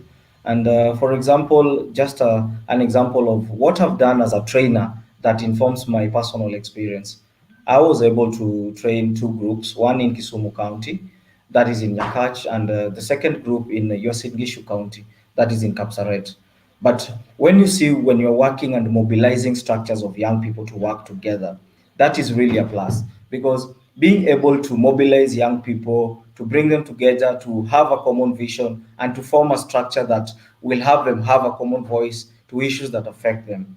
That for me is an outcome that cannot even be quantified, because a structure that is there promotes engagement that is structured. But also these young people are able also to fend for themselves, because for that structure that we are able to form, the youth organization that we're able to form are now able to stand on their own and also seek for services and supports for their own. And speaking of that, this has also enhanced areas around food security. You know, Kisumu is one of the areas where we have the freshwater lake. But again, looking at what is the common delicacy for Kisumians, it is fish. So for this, you realize some young people in those structures are able now to even construct fish ponds where they're able to harvest fish and sell them in the markets. Also, this is in form of their livelihoods support. So their livelihood support has also been secured in terms of they have something to do. They are now not able to beg from other people to give them money. Another thing that I can say in my own experience, this has opened doors for me in networking with the local leaders, where I'm able to tap into a local ward administrator or a chief pertaining particular issues that are raised in my community. I'm also able to inform the community of what it's been done. And through this, we've also been able to influence some priorities in our areas, issues around having clean water, issues around having youth empowerment centers. And you realize again, empowerment centers play a critical role in shaping the destiny of young people, because those empowerment centers also provide opportunities for socializing, exchanging of ideas, and also being innovative. So that is something I can say at a personal level, it has really influenced me. Being able to be a trainer also has made me to probably interact with what Wendo proposed, what we're supposed to do, all the some of the additional elements of the right way forward we need to have. And one of the key components I felt like we are out of is in terms of social inclusion. The methodology gives a wider view of inclusivity, but we still felt like these people who are able differently are not participating adequately, and also looking at the materials again, because it gave me a challenge. I can share with you the information that I have, but what about that person who lacks the sight to probably see what's written in that document? So we really need to also improve in terms of information dissemination. And finally, what I can say in my own perspective as Levi Juma is that I've been able to stand out amongst my peers to be told, yes, he is somebody who we can count on, or say like we need advice from. Yeah. Thanks, Levi. And maybe it would be good to hear from you. How has it been specifically the implementation, the use of the methodology on the work you do with Youth Alive Kenya? How has it been? How have you approached and appropriated the methodology, and for how long have you been using it? For being one of the pioneer organizations implementing this methodology in Kenya since 2016, one of the successful stories that we've had is we've been able to integrate this methodology to our member organization. Our member organizations are those youth organizations we work with at the local level, where this also provides ownership. It is not taken that this is a Youth Alive Kenya initiative, but at the lowest level of engagement, our member organization, which consists of youth and women groups at the local level, are able to integrate this methodology in their day-to-day work in terms of management of those organizations. And this is in terms of if they're having election of leadership, this is integrated into them, but also in terms of institutional capacity. This has been transferred to other staff members. And one of the areas where when we were first implementing this methodology, one of the areas that we felt like we needed to shift our engagement on was issues around use of paper in the office. You remember this concept takes a connotation from the environmental conservation and not degradation. So we're able also to shift our work from probably more use of papers in the office to digital or emails. That is something that has been institutionalized in the office. At the same time, looking at the training, the capacity training of community facilitators. This promotes a key element of ownership of the process, because the transfer of knowledge is upon the community members. And from the probably 10 that we started with, I can be able to say now we even have 100, because this transfer of knowledge has been multiplied to different community members. Thirdly, is as an organization also, we've been able to have a chance to also partner with other organizations in the areas that we work with. And also this has informed in their decision making in terms of how do we do issues around advocacy. Because advocacy again targets the duty bearers or the policy makers. And one of the things we were able to do, we were able to create good relationship with one forestry department we are working in, and the forestry department that is in Uasin Gishu County, that is called Kapsaret. And in the Kapsaret forest, we were able to really talk to the warden there then. And what he said, he gave us a portion where young people would do afforestation. And from the afforestation also, they'll reap back from a small parcel that will be given for them to also do subsistence farming. So this is something that really, it's an outcome that I can say worked better in Kapsaret, but also looking again to areas of Kisumu County, where we are speaking about issues around sand harvesting. And in sand harvesting, you remember, these are dug in people's compounds. But through this sensitization, we are able to understand the environmental impact of this sand harvesting. And through this, we are able also to minimize that movement of that sand from one particular region to another area, even though it supports the construction of houses in some areas, but we are able to advocate for them for the limited movement or excavation of sand from that particular area. And also at the same time, we are able to encourage the community members also to plant trees, because as a dry area or as a semi-arid area in parts of Kisumu, This will inform of people depending on rain. So this also supported our work. But also again, issues around waste management for us also was critical, because you realize waste management is something that it starts from one person, and when it is not particularly controlled, it brings around a lot of health hazards, and it focuses also around issues of malnutrition. So we are able to do sensitization about waste management, and also partnership with the project. We are able to have the county government, then the local government provide skips for community members to be able to throw in their dustbin, where it's categorized by gradable. We have papers and we have also glasses. So this has been an outcome that really, like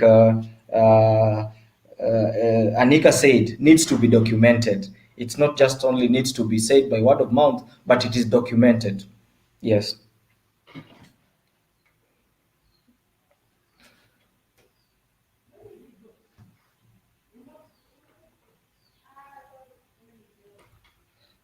I can't hear you, Carlos. Seems like you're muted.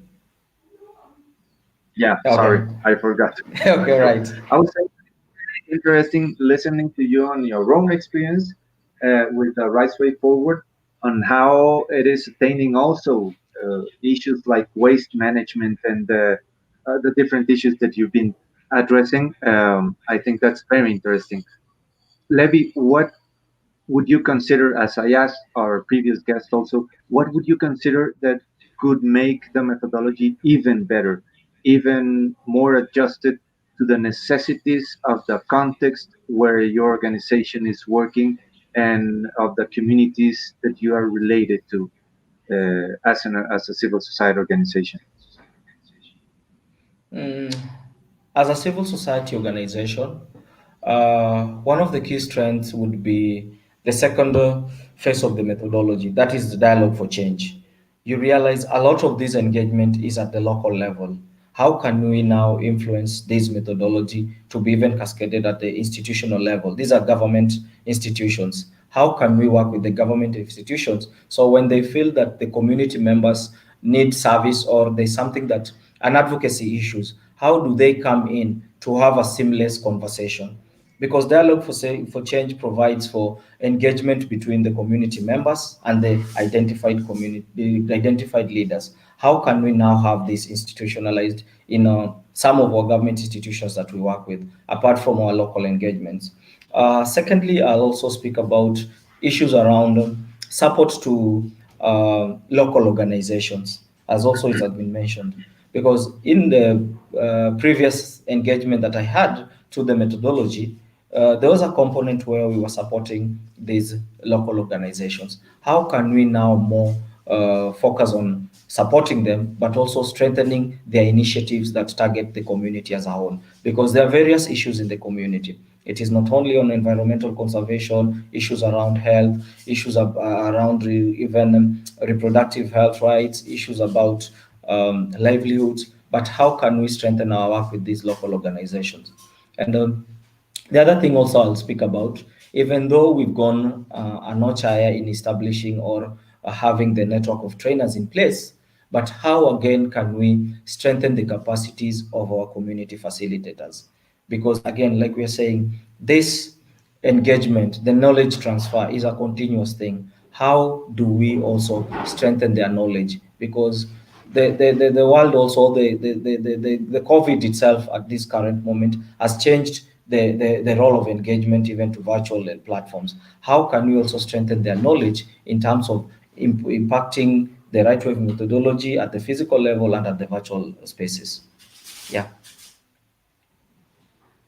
Yeah, that's a good point, and it's something we've also been thinking a lot at ForumCiv, thinking of how the times we're living right now, the methodology requires also an adaptation to the virtuality conditions and restrictions that we're having for the work we do. There can be some huge challenges. As for example, one of the components of the methodology, I was looking here for a comment from one of our dearest and the first trainers of the methodology, Kenneth Ruto. I'm not able to find his post right now, but he was sharing about the community walk. One of the activities of the Right Way Forward that he says opens the eyes of the community to what is going on in their own community. Sometimes things that are not easily identified. But then, how do you take and translate to a virtual format a community walk? That's a huge challenge, but I think that the methodology requires also to think about what is going on right now and probably what will change once the pandemic becomes something relatively of the past, when we have vaccines, when health issues are regulated and controlled related to this virus. But then we will have a new normality and a new reality where virtuality probably will still have an important role. Yep, you want to say something? Actually, Carlos, there's something that we've had a discussion around, and in terms of COVID, you know, at the moment our governments are shifting to platforms. Even though, as a country, we are also having the open data for portal where we are supposed to share information of what's happening.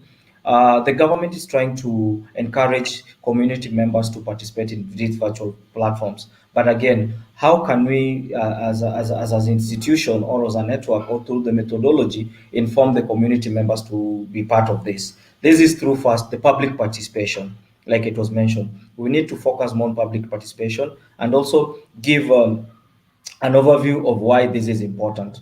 Because like what Ruth was mentioned in community actions, we've been involved a lot in a lot of community action planning where it is set down to be done probably to address issues around access to water. Also, and one thing that I know we were strong in at some time back also in Gishu, where we were able to compel one of the largest referral hospitals in Kenya, that is Moi Teaching and Referral, where their outlet in terms of their waste is thrown into the river where animals and some people are using that water. So we're able to lobby for that particular engagement where the administration was able to now build their own incinerator to dump their waste, because that is hazardous to health. So it's in terms of public participation, but also a lot of awareness that needs to take place.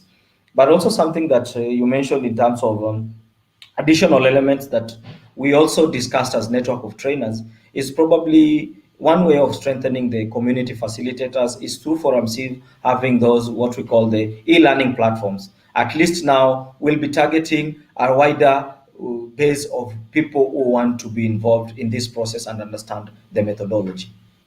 Yes.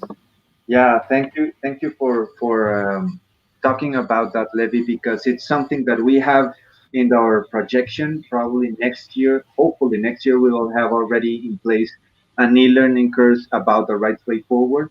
Hopefully, it will be improved and updated based on all these feedback that we are collecting today with this launch, which has been also very enriching in terms of already how some organizations have been working with it and how you see that still things can be improved.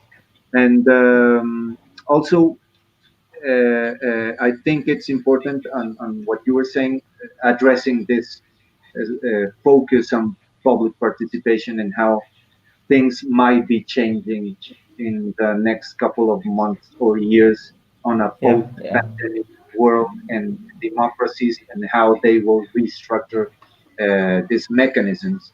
That's it's very interesting. Thanks a lot, Levi. It's been really great to meet you. Really a pleasure to know you.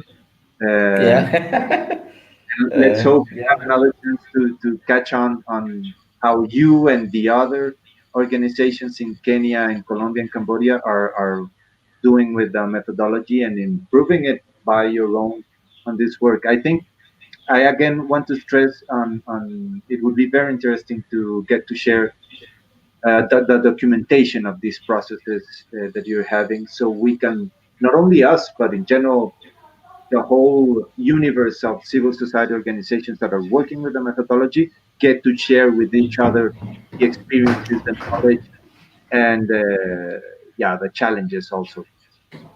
Yeah, thank you. Thank you very much, Levi. So I think we're almost out of time. It has been a really exciting 2 hours of talking with our guests from ForumCiv, from civil society organizations around the world. Now we would like to have a couple of minutes just to share some of the comments that we have and the questions that we have from our viewers. I think there's a lot of interesting things that have been shared based on the impacts and the results of the implementation of the methodology. I want to remember everyone that it's already in place a section on our webpage that you can find at forumciv.org/rightswayforward. I think that's the link. Right? Yeah. And there you will find the information and also the material to download it if you want to take a look at it, if you still don't know it. Let's see. I want to ask my colleagues at the production if we can start sharing some of the comments that would be interesting to share with our audience. I will post again here. We will post again here the link to the Rights Way Forward information.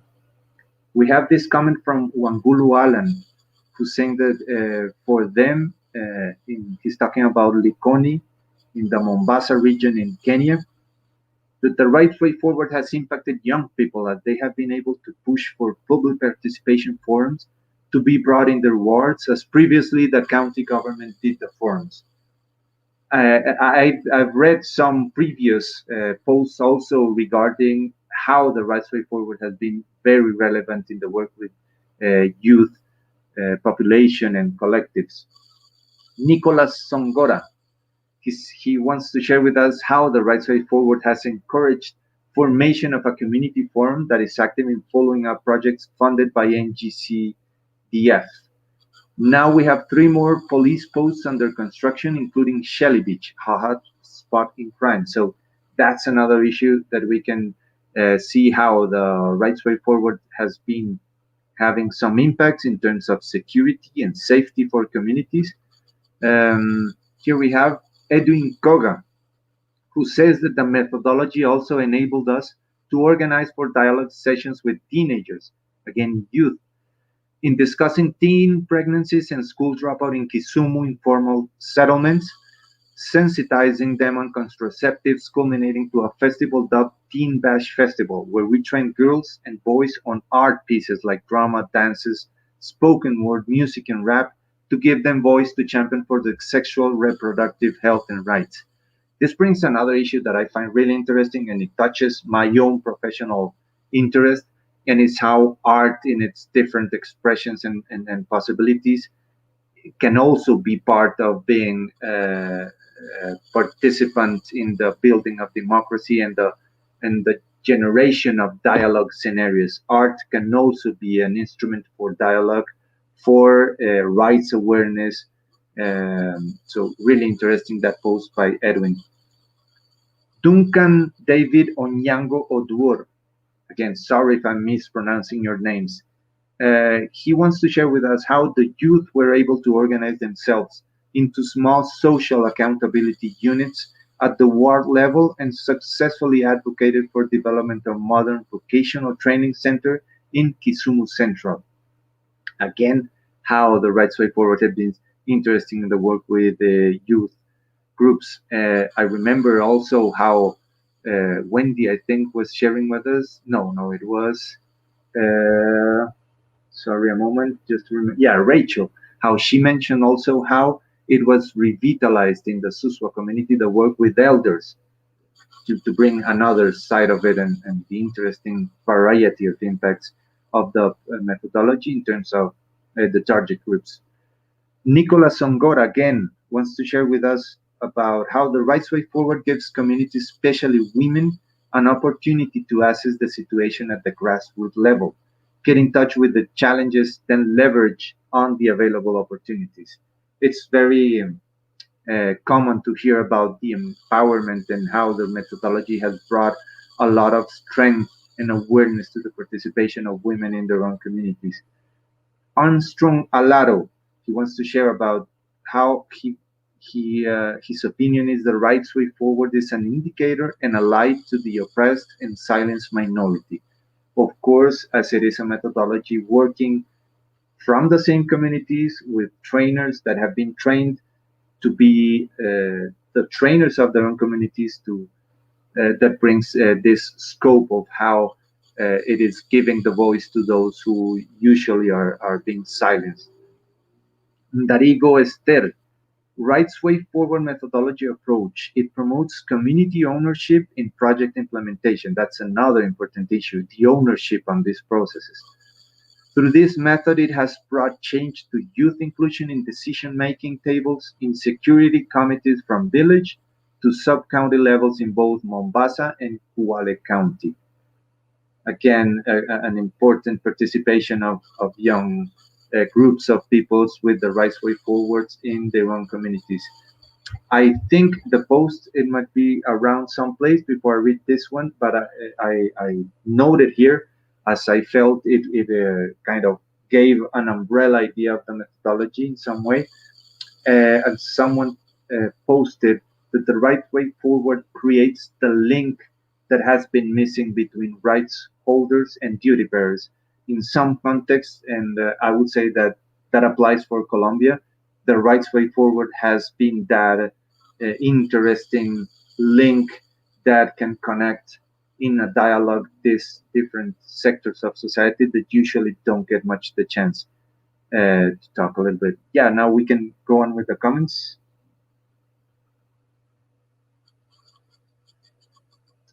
Nekado Namunya Koini. Narok County is a highly patriarchal community. Impressed to hear of the amazing change in women inclusion and attitude change on the role of women. Good job, Rachael Lanoi. Yeah, and I can say, as I mentioned, I had the privilege to be assisting, just observing at some of the meetings that were held in the Suswa community there in the Narok County.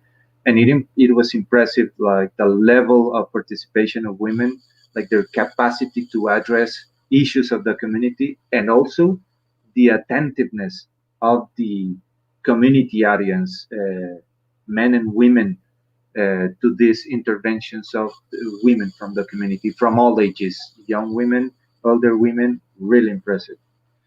George Kings, we really thank ForumCiv for the Rights Way Forward methodology as a tool. It has really built my capacity as a youth delegate from Nyalenda Award in Kisumu. Nothing for us without us. Wow, that's really nice to put it. Kerin Yeptu Tasha, the methodology enabled us to reclaim our rights in 2017 when we were able to advocate for relocation of Kapseret Quarry from residential area to non-residential area in Eldoret. Another way, another level of the issues, the problems that communities identify and want to address to have some kind of transformation. Austin Oje, grateful. It has really positively changed advocacy strategies. The methodologies have indeed incorporated the idea and understanding of community-owned and identified problems, and together working towards the solutions of the same here in Kisumu Youth Alive, Kenya.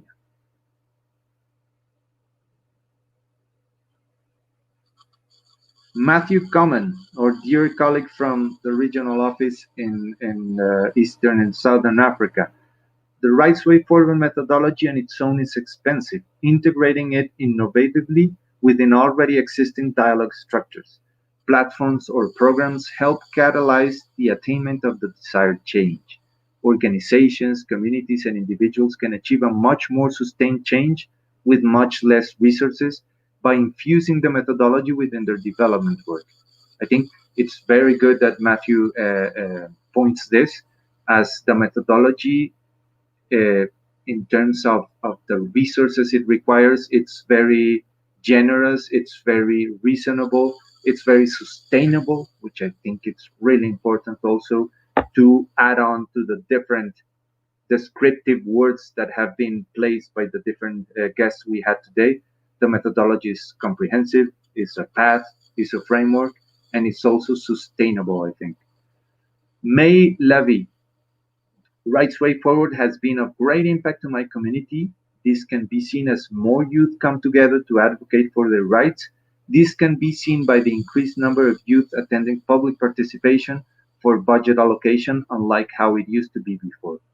Wonderful, wonderful to see how the methodology in this sense is not only attaining and approaching leaders from the communities, but also the future leaders, the future of the communities in these leaderships.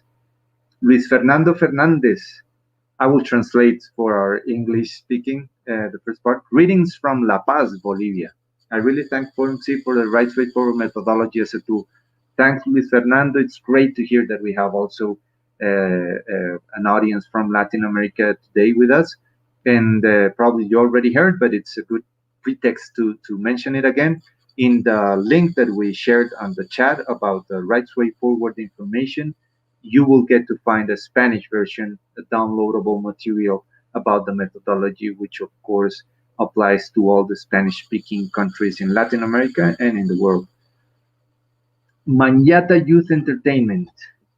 If we get it right with the Rights Way Forward approach, then we get it right with sustainable development in Kenya and the rest of the world. Rights Way Forward develops active citizens in the easiest way possible. I would say that when it is mentioned about the easiest way possible, it's probably because it is based on the active citizenship of people. It's not bringing some foreign terms or foreign issues, but it's all about the same community with their own trainers and facilitators developing the activities. Inger Björk, I am happy to hear about all the interesting results from the Rights Way Forward in different countries. Yeah, I agree, Inger. I'm also very happy to hear about these interesting results. And again, it would be great if we get to share more and more about how the Rights Way Forward is being worked with for the good and the not so good, on how we can still improve it and how the adaptations can make it even more powerful on specific contexts where the methodology can be useful and relevant. Sophie Roberts from Liberia. The RWRS Liberia is following your program. Thank you, Sophie. It's great to know that from Liberia it's also the methodology. Our dear Claudia Jimena Arenas from our office, our Stockholm office, ForumCiv. Amazing to see the great results communities are obtaining using the Rights Way Forward methodology. Yeah, Claudia, I agree. It's amazing to hear how the methodology it's already being something very relevant and powerful as a tool in different regions of the world. I don't know if maybe there's some questions that we can share. If anyone wants to address a question to any of our guests, we can still have just a couple of minutes for that. If there's something anyone wants to ask. Also, to remember everyone that this streaming, of course, is going live, but it will be hosted in our social media channels, both on YouTube and Facebook. So please share with your colleagues, friends, relatives, whoever you feel might be interested in knowing about the methodology. Share the links to this conversation. Share the links to the webpage and the information there, as that's what we want for it to be, something that is useful for civil society in general around the world.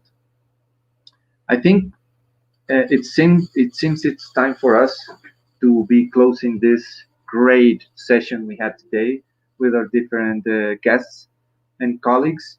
I just want to thank all our production team behind the scenes, making it possible to be today with you and our participants. For Levi, Wendo, Wilson, Anna, Rachel, José Luis, Mostafa, thanks a lot for being here today, for sharing your experiences. Please contact us to share more about what you're doing, to share your own questions and comments. so we can keep building this rights way forward, which, as it was placed, it's more than a tool. It's a mindset, it's a framework, it's a path, a global component of the work we do for local change in the different places where we work for a just and sustainable world. We have a question here from Kering Jeptutasha. Is it possible for the Rights Way Forward booklet to be translated into Swahili for easier local understanding? This is a question from Eldoret. Kering, it's good that you mentioned this. It's something that we've been doing. Our first step, at least from our regional office here, was to translate it to Spanish. As you're saying, it's important to have it on language that helps the understanding. And of course, in your case, even though English is widespread in Kenya and some of the Eastern Africa countries, of course, it's important to have it in Swahili. And why not in other languages, other native languages?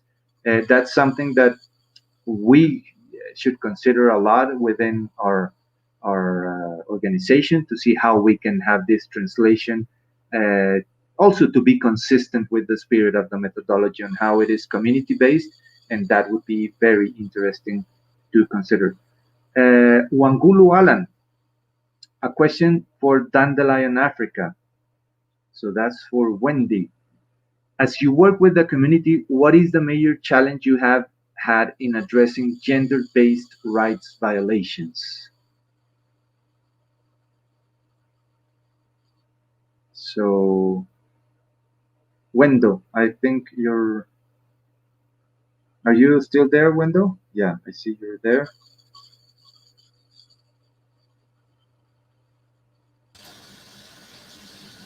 Hi, Wendo. Hi. What would you say to this question that Wangulu is sharing with us for you? Thanks so much, Wangulu.